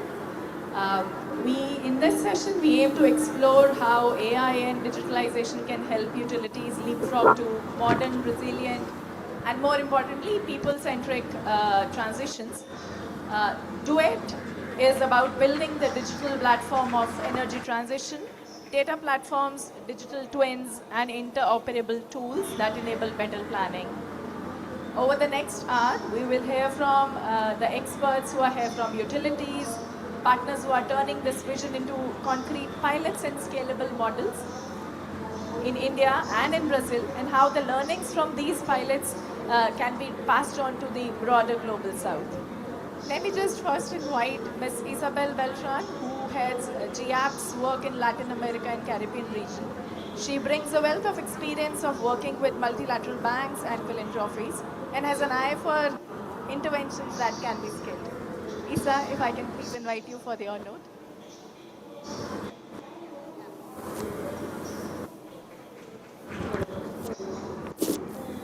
Good afternoon. Closer. Better? Okay. Dear guests and colleagues that are here today, thank you for coming. A warm welcome to this session about the digitalization of utilities for the energy transition duet. This is organized jointly by the International Solar Alliance that is hosting us here today, the Sequoia Climate Foundation, and the Global Energy Alliance for People and Planet, whom I represent. It is a privilege to be here with you in Brazil, a country that showcases the opportunities and the challenges of the energy transition. At GIAP, we are very proud to be a partner of the International Solar Alliance Multi-Donor Trust Fund, which is a collaborative platform designed to accelerate solar energy transitions, strengthen innovation, and build institutional capacity in the global south. We are especially delighted to have Sequoia Climate Foundation as one of the anchor partners for this multi-donor trust fund. As we know, energy access is not a privilege, it's a fundamental right. And it is the foundation of economic development. Across Latin America and the Caribbean, which is the region that I represent, we can showcase what can be achieved. As a region, we have a very high renewable energy percentage in our energy matrix, and we have achieved highest, if not almost 100% levels of universal access, and emphasis in almost, because we still have a gap. The region has one of the strongest solar resources, yet we have a lot of challenges. Climate vulnerability is affecting our region very strongly. We still have 17 million people in the region that do not have access to energy. And if we learn that in Brazil, we have about 1 million people in the Amazon that do not have access to energy, and about 3 million people that have unreliable access that depends on diesel. Closing this gap demands modernizing our power systems alongside capacity expansion. And I think this is where innovation brings new hope and opportunities. Digital storage technologies are transforming utilities into more efficient, responsive, and resilient systems. While battery energy storage can bring stability, artificial intelligence enables real-time monitoring, forecasting, predictive maintenance, and other benefits. We're seeing these collaborations rise to the opportunity. Collaborations like the one we have with ISA and Sequoia, but also other examples on the region. We're working with the Inter-American Development Bank and other partners in bringing battery energy storage to the Caribbean islands that depend on diesel and that are frequently the ones most affected by the heavy storms of climate change. Locally in the host country, we're also working with the government of Brazil to make sure that their efforts on universal access and decarbonization are paired with ways to allow the communities to use energy productively, so that energy becomes really a key and a pathway to economic development. We're also, through India's Energy Transition Innovation Challenge, ENTICE, we're helping nurture a new generation of entrepreneurs whose ideas could define what the energy transition is and what artificial intelligence for energy transition means. So,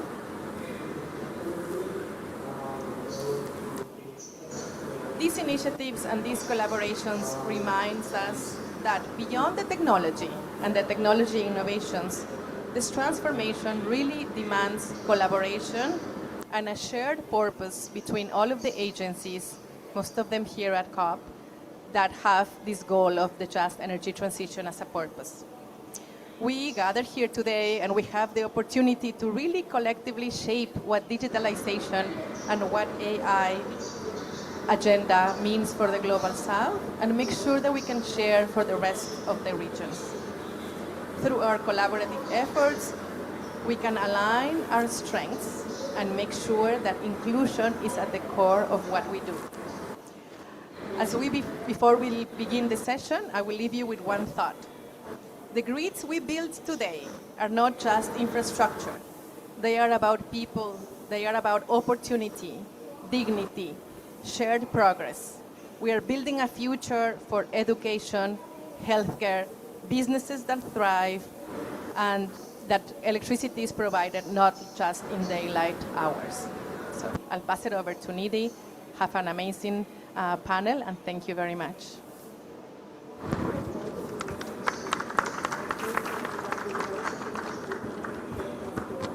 Thank you, Isa, for that overview and context. May I please now invite Mayank, who's working on a very interesting intervention that we are doing in the state of Rajasthan in India.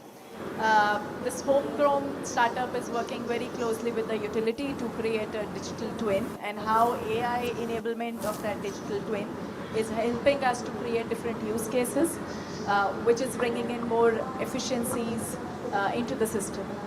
Mayank, if I may just pass it on. Thank you so much, Nidhi, for that introduction. Hello. Yeah.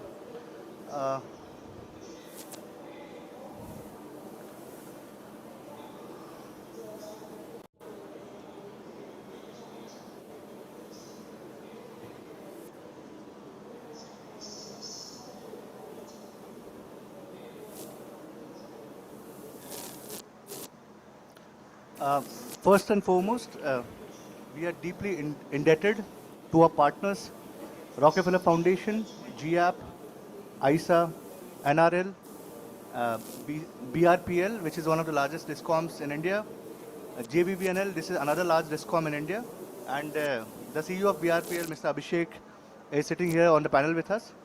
And of course, my name is Mayank, and I am the co-founder and CEO of Edge Electra. So let me start by saying, what are we actually doing? Edge Electra is essentially an AI-powered grid digitalization and energy transition product, right? What we help distribution companies and power utility companies do is create a digital twin infrastructure for the entire distribution grid. Distribution grids are very complicated. They have a very large volume of transformers, customers, poles, feeders, and many other complex infrastructure involved, right? There are many different definitions of digital twin, but the way we explain it is that how do you virtualize the exact replica of a physical distribution grid? What that means is, how do you digitize every pole, every transformer, every substation, every consumer meter, and more and more and more. Every asset usually has anywhere between 30 to 50 different attributes. What is an attribute? For an example, when we digitize a pole, we take data points such as what is the height of a pole? What kind of pole is this? Is this a concrete pole or a wooden pole? Does it have pin insulators, disc insulators? What is the make and model of the pole? What is the manufacturing date of the pole? And things like that. What this data acquisition does is it powers many different kinds of analytics for a discom on top of this digitization effort, right? So that is what is the meaning of digital twin. You are effectively creating a digital world of the physical grid, distribution grid in particular. this, once you are done with this exercise, once you are done with the base digitization effort, you are and you have to integrate all the different sensors that are available to the DISCOM. Sensors are smart meters on transformers, feeders, consumer meters, or any other data which is available that is integrated with this digital twin. Then you are able to help the DISCOM integrate DERs, or basically solar or wind or distributed microgrids or rooftop solar, or as in India there are different names for these distributed energy resources. They are able to optimally integrate and accelerate the transition from grid power or coal power to solar power or wind power or whatever the new renewable resource or generation of energy they want to integrate, transition to, right? Because of this digital twin effort, because of these integrations of different data points and different sensors, because of these analytics on top of this digital twin in terms of optimal integration of solar, there are a lot of impacts of people and planet which is available to the DISCOM in terms of financial health of the DISCOM. AT&C loss, there is something called aggregate technical loss of these power utility companies. You can effectively X-ray the entire grid with the pulse of your finger. You can ask any questions on top of these data points, just like you and I asked questions to ChatGPT, and we get answers to these questions. Similarly, DISCOM officials can ask questions to this AI because of these integrations and get effective answers to, what is the health of an asset, what are the billing efficiency of a particular jurisdiction or an area in the distribution grid, and so on and so forth, right? And obviously, because you have effectively virtualized the entire grid, you are opening up a whole another world of something called digital energy stack. What that means is that this is the foundation for peer-to-peer trading of energy. This is the foundation for prosumerization of consumers, meaning if I am a retail consumer, I can supply solar power from my rooftop to the grid. I can earn money, I can become a solarpreneur and things like that, right? So those are the kinds of things that are unlocked because of this. The way we position this is that this is effectively the iPhone moment for distribution grids. When the iPhone came in the hands of every consumer, GPS came in the hands of every consumer, and because of that, a lot of location-based services like Uber, food delivery, dating services got unlocked. Similarly, because of this kind of digitization, a lot of energy trading services, distributed, demand-side management services, and a bunch of other unknown things which we can't even imagine right now will get unlocked because of this digitization of grids, right? Quickly, without talking too much about it, let me just show you a quick video how are we doing this basically. So there are two aspects of it. The first is called the digitization app, which is effectively helping digitize the grid, right? And I'll just show you a quick video. Can you play the video on the left? So there is something called a line, the left video, the video on the left. Yeah. So this is called a lineman app. This helps the DISCOM, the power utility companies digitize their grid. You are effectively selecting a line or a feeder. Then just like you and I drop a pin for calling Uber cab, similarly you can drop a pin to fetch the location of that particular asset that you're digitizing, the latitude, longitude. Let's say the asset is distribution transformer. Then there are different data points available for quick digitization, right? What is the power factor of this transformer? What are the ratings of this transformer? How many customers is this transformer connected to, and so on and so forth, right?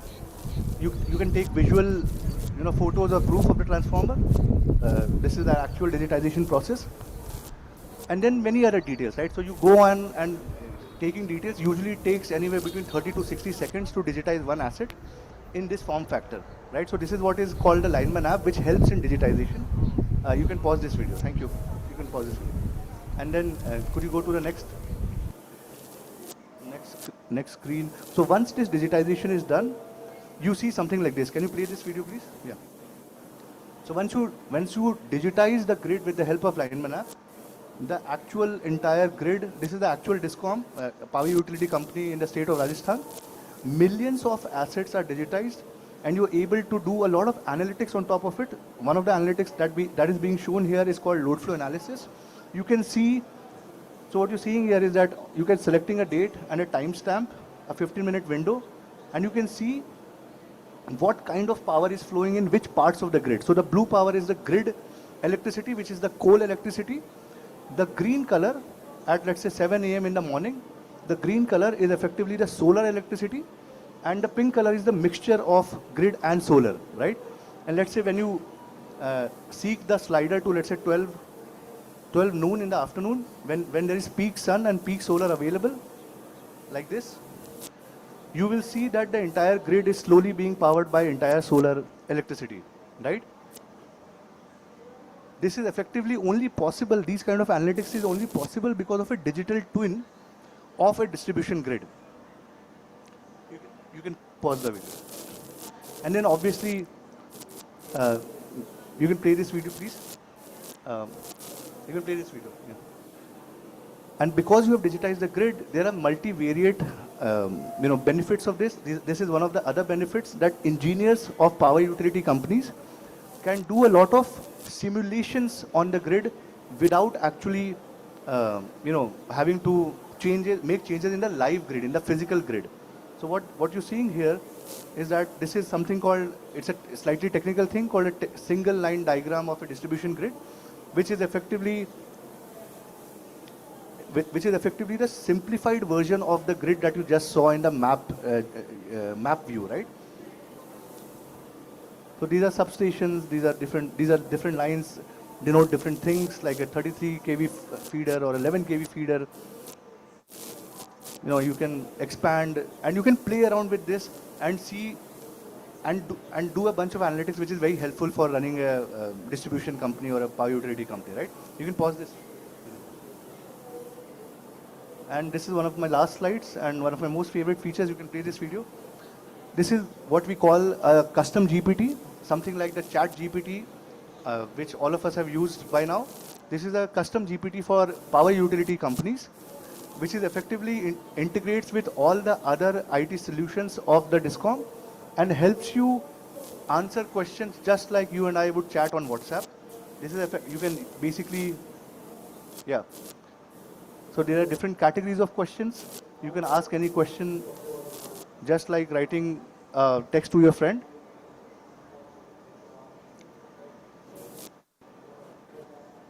Once the question is selected,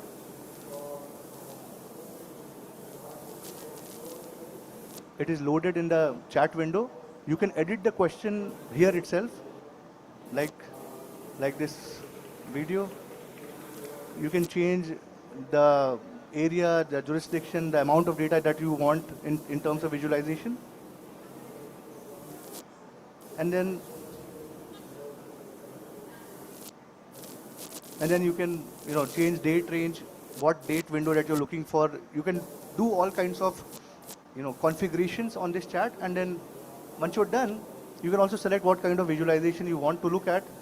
Once you're done, you can just send, hit send, and within seconds the AI actually answers you the question in form of this graph, right? Or any kind of question, basically.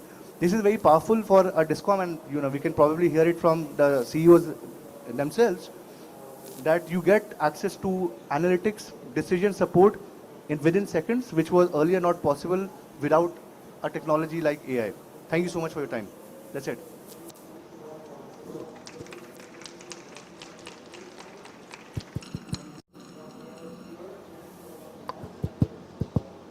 Thank you so much, Mayank. This was a real-time example of how digitization and digitalization is helping the utilities with the on-ground operations.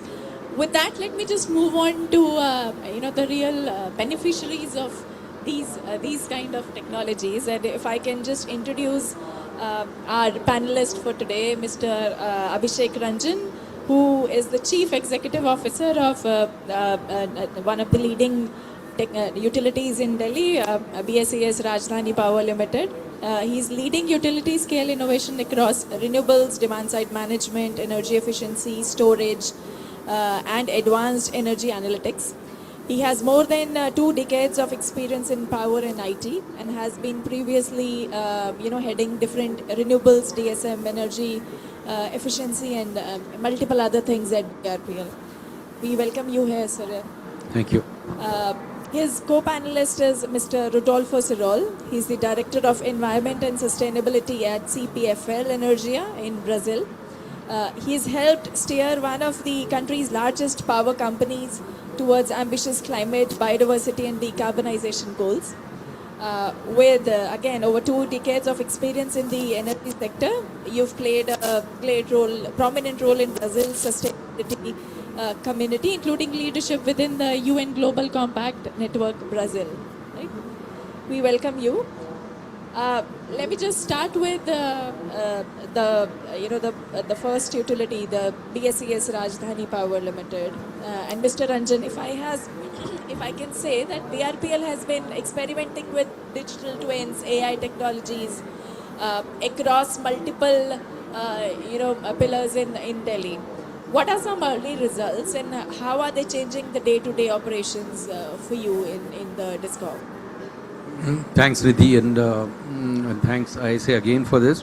See, the presentation that we all saw on digital twin, how the utility is transforming its grid, in fact, making the grid more communicable. Why do we need this? So first is, many of us would have shopped on an app called Amazon. Now, you would have seen the Amazon experience. You want something, you simply place an order there, you have an e-marketplace, and select something, choose a delivery date, and get it delivered. If you're not satisfied, no question asked, you can return it. Somebody will come, pick it up, and get away. We've gone one step more. You want it now, in next 10 minutes. There is another app, Amazon Now. So you want groceries, you want televisions, you want motorbikes, you want anything. This story went to telecom. So you want a mobile SIM delivered to your house? Yes, it can be done within a matter of few hours, 2 or 3 hours, and here you are. You have a new mobile connection and activated immediately. We are moving to that direction where you want to have electricity connection. Yes, we can be given to you in 24 hours. And why not? It can be even in lesser time. That is the kind of consumer experience the utilities are moving towards, especially cities like Delhi, where the expectation for the utility is very, very high. Now, traditionally, the new connection business has been a very troublesome business. Why? You do a technical feasibility of the last mile. The grids are not digitized. You never know what sort of state of affairs the last mile connectivity, the lines and cables are there. Now, these kind of digital twinning of the grid, it tells you as a utility which all network, how much connections you can release. Suppose some customer has asked for a 10 kilowatt connection. Without going there, I save in time and I can tell, yes, 10 kilowatt feasible or 5 kilowatt feasible, not feasible at all. Imagine one more thing. Why do you want to go to utility to ask? Utilities are going to give you the access to such websites, digital twin, and you yourself can gaze, and that is called pre-feasibility, which is happening in Europe, for example, in Germany, for example. So you as a consumer, you want a connectivity at your house, you know the lat long, you simply enter over there and it gives in a matter of seconds whether it is feasible or not, how it is getting powered. And then you go to the utility, yes, I have done it, I know that you can give it to me at this location, this much kilowatt, and therefore I am applying. So therefore I am doubly sure when I apply for connectivity, I'll get it, and I'll get it in 24 hours. Right? So this is a customer delight, and this is all about communities. The future is democratic and distributed. So this digital twin is not about introducing only efficiency in the operation of the distribution utility, but it is more about consumer rights. It's more about empowering communities. It's more about communities shouldering responsibility of grid management together with the utilities. So you are having smart vehicles, electric vehicles. You are going to have two-wheelers or four-wheelers. You are going to have a portable storage with you, maybe with a solar rooftop or without rooftop solar. You are going to have smart ACs or heat pumps, which you want to trade off. And you don't want to do it alone. So what you say is, okay, I'll hire an aggregator. Now, how all these things can happen? And why do you want to do this? You'll want to do this, A, because now you are no longer a unidirectional consumer of electricity. You are also a producer of electricity, negative demand and generation as well. So therefore, your role has enhanced. You are becoming an equal opportunity grid operator, if I may say, because that is the way the grids are evolving. So the communities or the consumers are no longer a passive consumer of electricity services. They are active participants in the overall ecosystem. So yes, so this can't happen, and in India we are doing that. So this can't happen unless until you have this basic tool called digital twin. So I am sure this digital twin, the demo that we saw, this is just the beginning, and this is very basic. There are many innovations which are going to happen, especially with the AI coming in. So over to you and Nidhi. Thank you so much, and thanks for putting the horse in front of the cart. You've really nailed it to the head, where you are saying consumer is important here. It's not the supply which is driving things. It's a consumer which is more important, and saying how can you make the services which are more consumer centric. Rodolfo, if I can turn to you, CPFL has been at the forefront of Brazil's grid modernization. What is driving your digital transformation journey, and where do you see the biggest impact?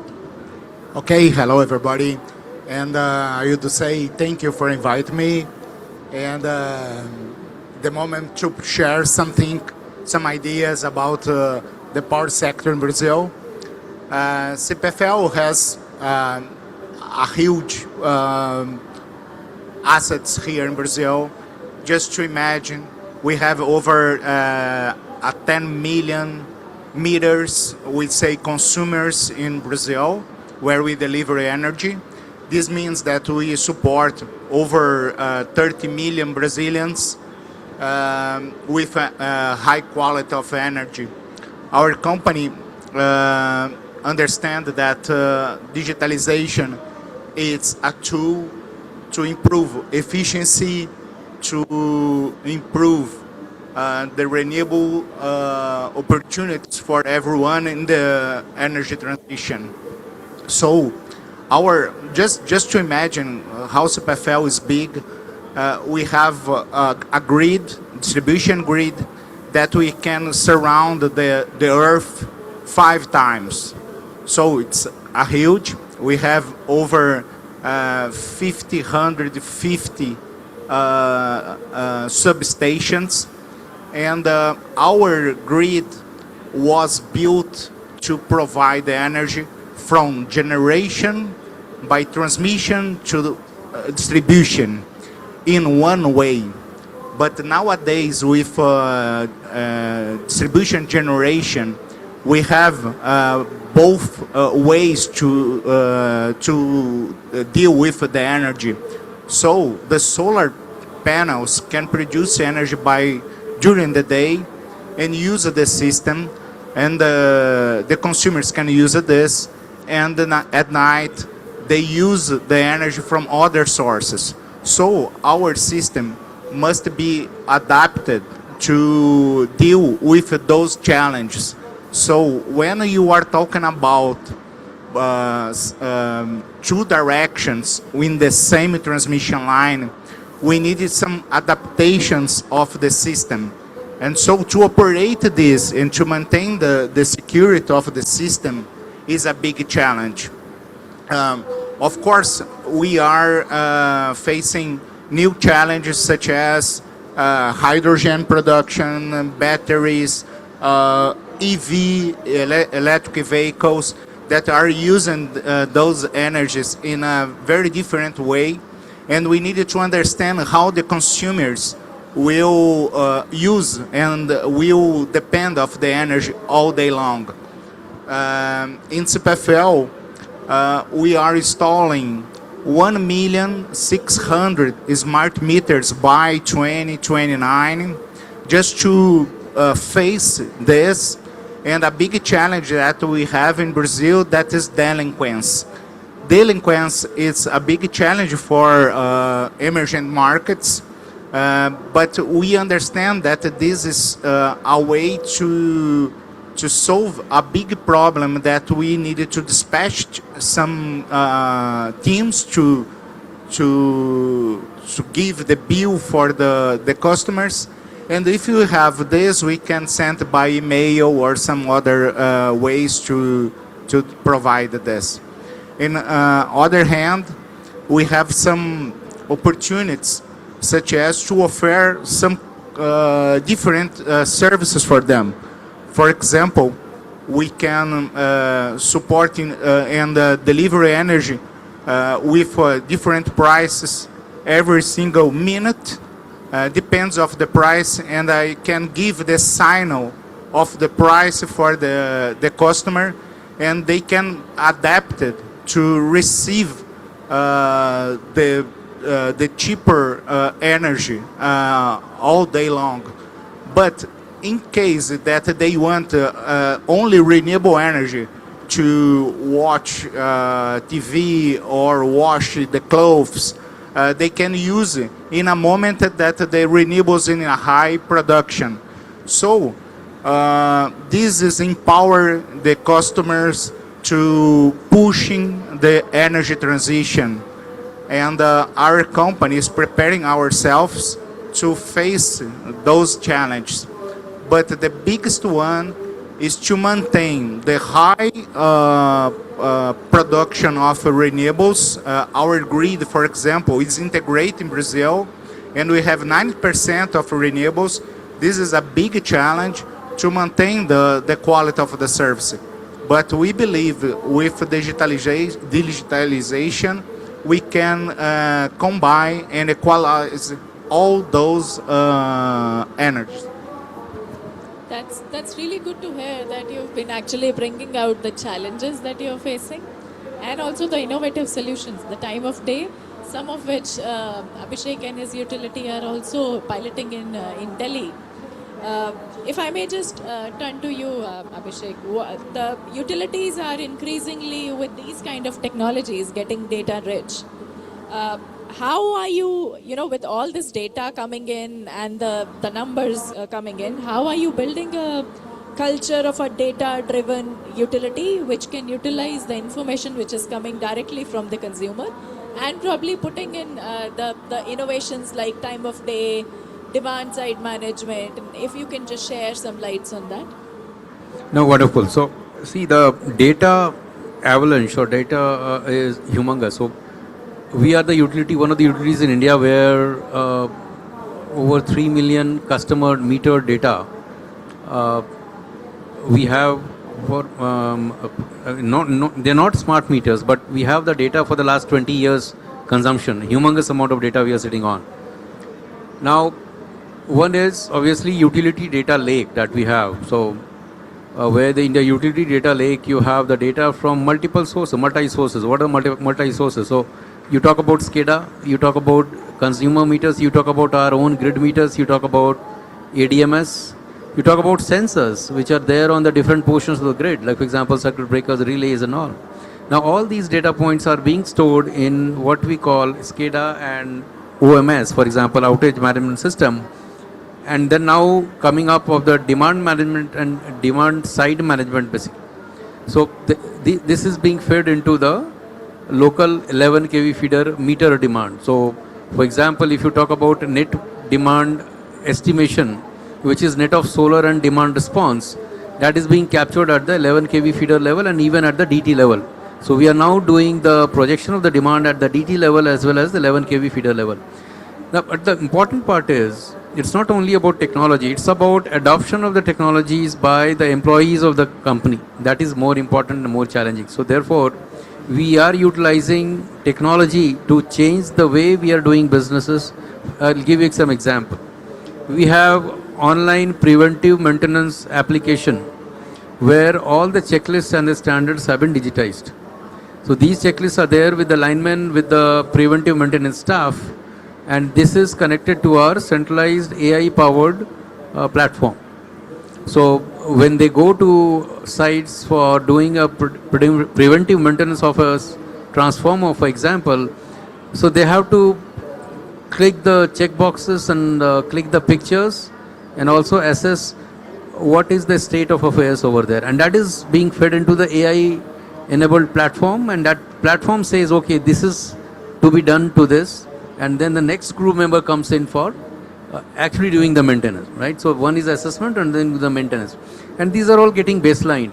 So this change has not been easy. So for the years, people have been used to doing manual maintenance.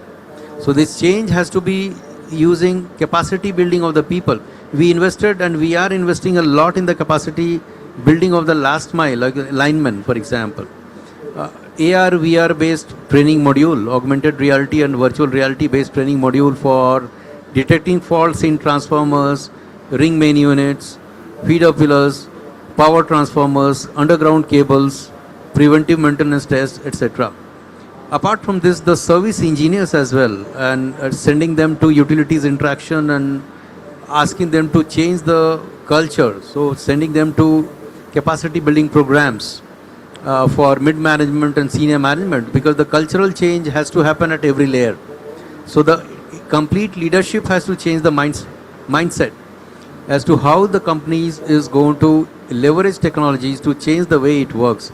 SOPs getting digitized, manuals getting digitized, and learning modules getting digitized, case-based learning modules, which is not only classroom, but then, as I said, AR and VR enabled learning modules. This becomes a very important continuous learning journey, and that is going to help build the the employees capable of leveraging all the technologies. Otherwise, technologies will come and technologies will go.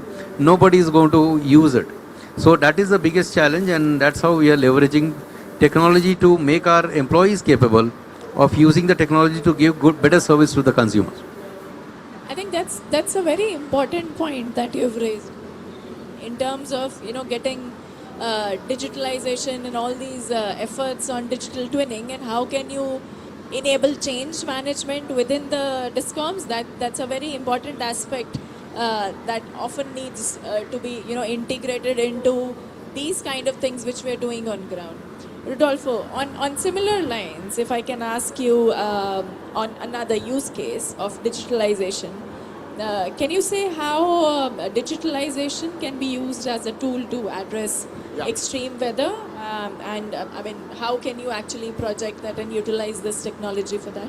Yeah, as I told you, we have a power, a huge grid. And of course, we needed to adapt the grid with some equipments to work in both sides to deliver energy and support the energy. And we needed to put all this in a system that manages the operation. To cover 100% of our grid, we need to establish one partnership with Schneider, where we have been working on the advanced distribution management system. This means that we have one system that monitor all demands that we have in our grid, second by second, and we can use some self-healings to support some troubles that we have in our grid, such as one outage. When we have some outage, one car crash or some weather event, and supposedly 100 people stay without energy, we needed to dispatch one team to identify where the trouble is. But if we have this system, the system reconfigure all the network, and maybe we can reduce the number of the people out of energy for only 100 people in a second. And our team in a field can be directed for the problem, so we can solve and maintain the quality of service for much more people. So this is the way that we are facing the challenges with a huge operation, facing the challenges that we have all day long, but even the climate events. In the climate extreme events that we had here in Brazil, in the South Brazil, in Rio Grande do Sul state, but in São Paulo too, we could deal with the challenges within a very good shape. So the customers recognize our company as a committed with the high quality service by the quality of system that support all the operations. But digitalization and those equipments such as self-healing are the key to provide this. And nowadays we are a benchmark for other facilities in Brazil to implement this in their operations. I feel you've brought out a very important aspect on disaster resilience of utilities here. And this is also something that Abhishek and I were discussing yesterday, that how, having sensors and digital twins at different locations, how can you actually map out the faults? But Abhishek, what it brings me to is, while you have all these applications and while you see a lot of use cases which are coming out of it, you also need to have very robust skills and mechanisms to absorb what is being thrown out of the technology here. So you've been, leading on many of these initiatives as a utility. What are the skills and capacities which are required to implement, initiatives like this? If you can just share your thoughts.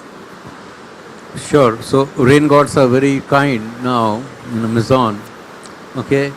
Yeah. So when you talk about the skills, and I assume you're talking about skills for the employees of the utilities who are going to use them and implement them. That's correct.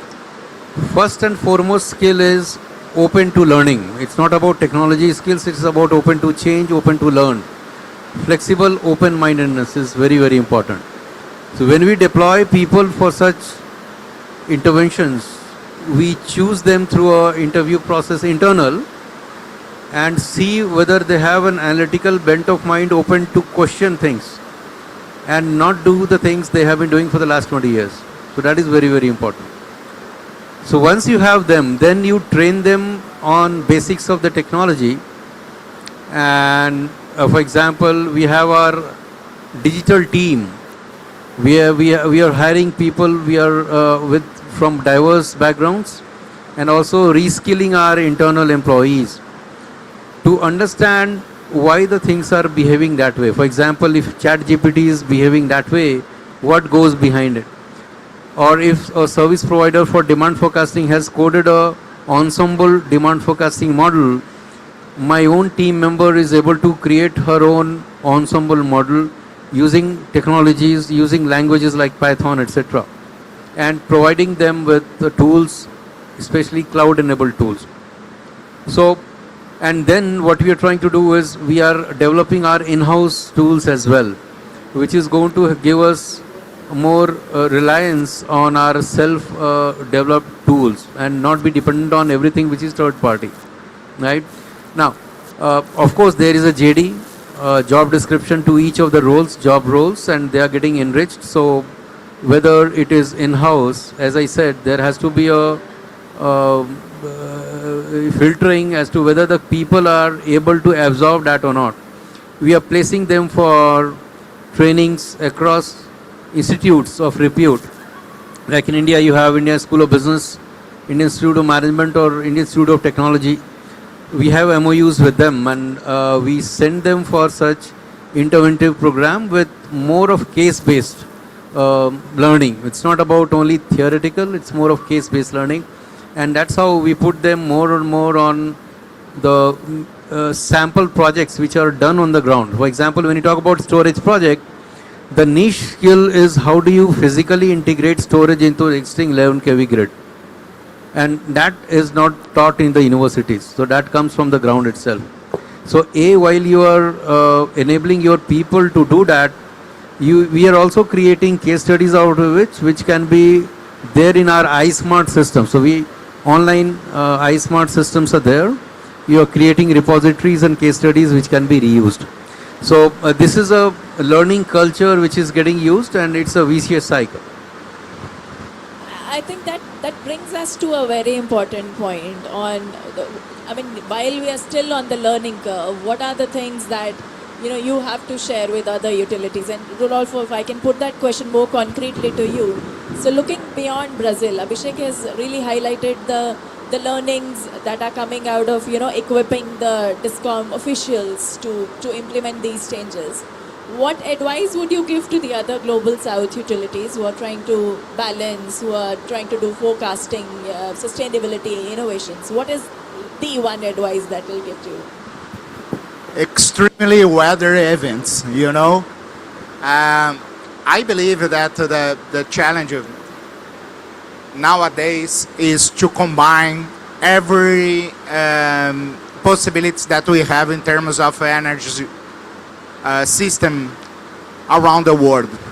We are talking about renewables, we are talking about EV, we are talking about batteries, and many other sources and users. This means that we needed to have one strong data protection. We needed to have a very high quality of cybersecurity, but we need partnership with good system support. Of course, the complexity of the dispatch of the system will increase, and the solution for distribution companies is to reduce the dimension of the grid. I mean that microgrids in the future will be the reality in terms of energy. And all utilities around the world must learn how to operate without the regulator, without the central operation, but the microgrid will be the reality in coming years. And this is a new one for Brazil, for example, but other emerging markets too. And the regulation must advance in this direction, because every single week appear a new company with a new solution, and everyone wants to have one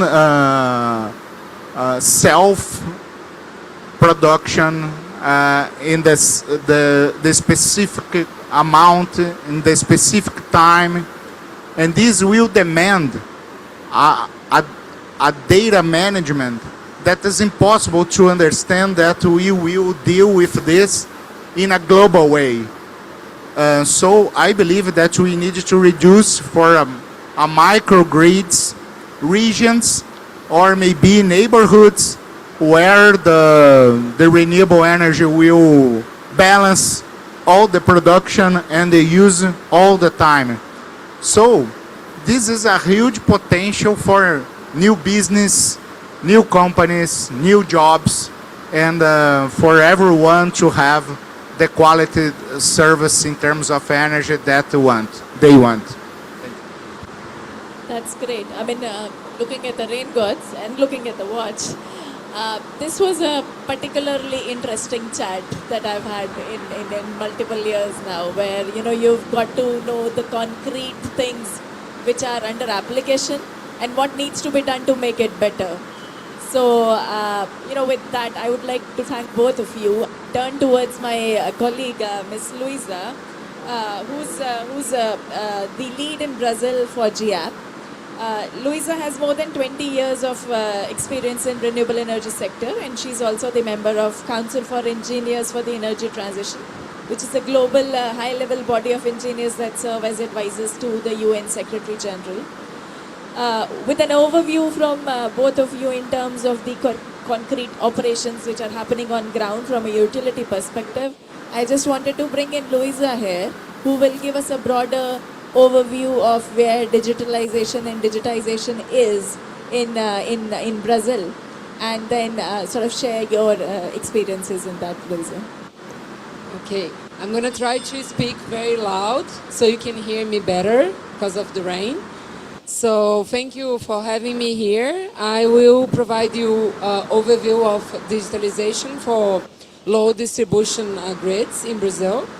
So I just want to start saying that we are talking about a grid that's 88% composed of renewable energy, and 25% of that is solar and wind. So 9 years ago, we had just 3% of wind and no solar. So it's a big transformation that we are talking about. Also, if we look at distributed generation alone, it's about 20% of our generation already. It's 42 gigawatts of energy, and more than 5 million consumers are having distributed generation. When you look at the transmission, the capacity of transmission lines has grown 50% in the last 9 years. So we are talking about one of the largest integrated grids in the world. I think it's the second after China. So it's 176,000 kilometers of transmission grids, which is a large extension, right? But besides all of these achievements, we are experiencing the last 4 years excess of solar and wind energy. This is a big challenge. In the last 4 years, only in 2025, we have we cut 18% of solar and wind because of excess supply. So there was no demand enough for this energy. So this is a big challenge for Brazil. We are talking about just in 2020, in the last 4 years, $1.2 billion of loss for the sector. So we are in a very critical point right now, because if this is not resolved, we're gonna stop adding renewable energy, and we don't want that to happen. So I think we need to think about digitalization, we need to think about modeling to help the operator, to help the utilities, and to help the ministry to solve this problem. And what about the grids? When we talk about the energy grids and we think about digitalization, let's start talking about smart metering. We estimate now that we're talking about 5 million smart meters in Brazil. This is only 5% of our total smart meters that are installed. So it's very little. But we are in a very good moment, because the utilities are leaving the pilot phase, when they would deploy smart metering without having a lot of intelligence on how to deploy it. I was talking to Rodolfo before this event, and he was telling me that CPFL is investing on 1.6 million smart meters. That's almost 16% of their services. But they're doing it based on where I'm going to install the smart meters where I have more delinquency, So people that are not paying the bill. So they're going to install the meters in order for them not to go to the field and have to cut the customers. They are using that as a way to reduce, customers that not pay and the cost of cutting them. So I think it's a critical moment for large-scale adoption, and the government is working on having new regulation on that. So in the middle of 2025, this year, the Ministry of Energy has launched a new regulation that aims to replace all the meters we have. So I'm talking about 6 million meters in 10 years to become smart meters. And this regulation, it aims to implement a gradual digitalization of the grid. And it has 3 main objectives. Smart metering, like I said. The second objective is to have open data for all the utilities. So they will need to implement open APIs to ensure interoperability of the grids. So anyone, any company can access this data and see, for example, I can install a data center here, I can add more power to this residential customer. So this is going to change the type of information and that is available for the consumers and the producers of energy. And the last point of the regulation that's also very important and I would say innovative is that the ministry is suggesting that we have a second opinion on independent verifiers. So if you implement a digitalization solution, you can hire someone that's a third-party opinion to verify if this is quality, action, and this is safe, and this is according to safety instructions. So this is what the government is suggesting, and it's also going to add that to the renewal of the concessions. So in Brazil, a lot of the utilities, they are under concession for 30 years. And in the next 5 years, we're going to have a lot of these companies to renew their concessions. In that sense, the government is asking for digitalization investments. So we talked about smart metering. When we talk about AI, I think we have a lot of opportunity to improve and implement that type of technology for grid optimization. And when we talk about grid automation and remote control, I can say that in Brazil we are very, it's very established, the SCADA and GIS systems. So I would say like all the utilities, they will have that in place. But when we talk about advanced distributed management systems, like Rodolfo explained and give an example, and I think CPFL implemented that 5 years ago, a lot of the utilities are still working on that. So I think this is something that we need to work more. It's challenging because we need to ensure interoperability with other systems and integration. And for SCADA and GIS, for example, we do have that for transmission lines and sub-transmission, but we still have a big challenge to bring it to the distribution level. So I think we have a lot to evolve on that. So to summarize what I said, I think Brazil has an opportunity to improve a lot of digitalization efforts. We are not, we have evolved in the last years, but we are in a moment that we are moving from pilots to scale. So I think there is a lot of opportunities to learn from other countries and learn from other power systems, from India, for example, and other places, how we can improve the service, how we can improve quality, and provide more and ensure security of energy supply. So I will stop there. Thank you.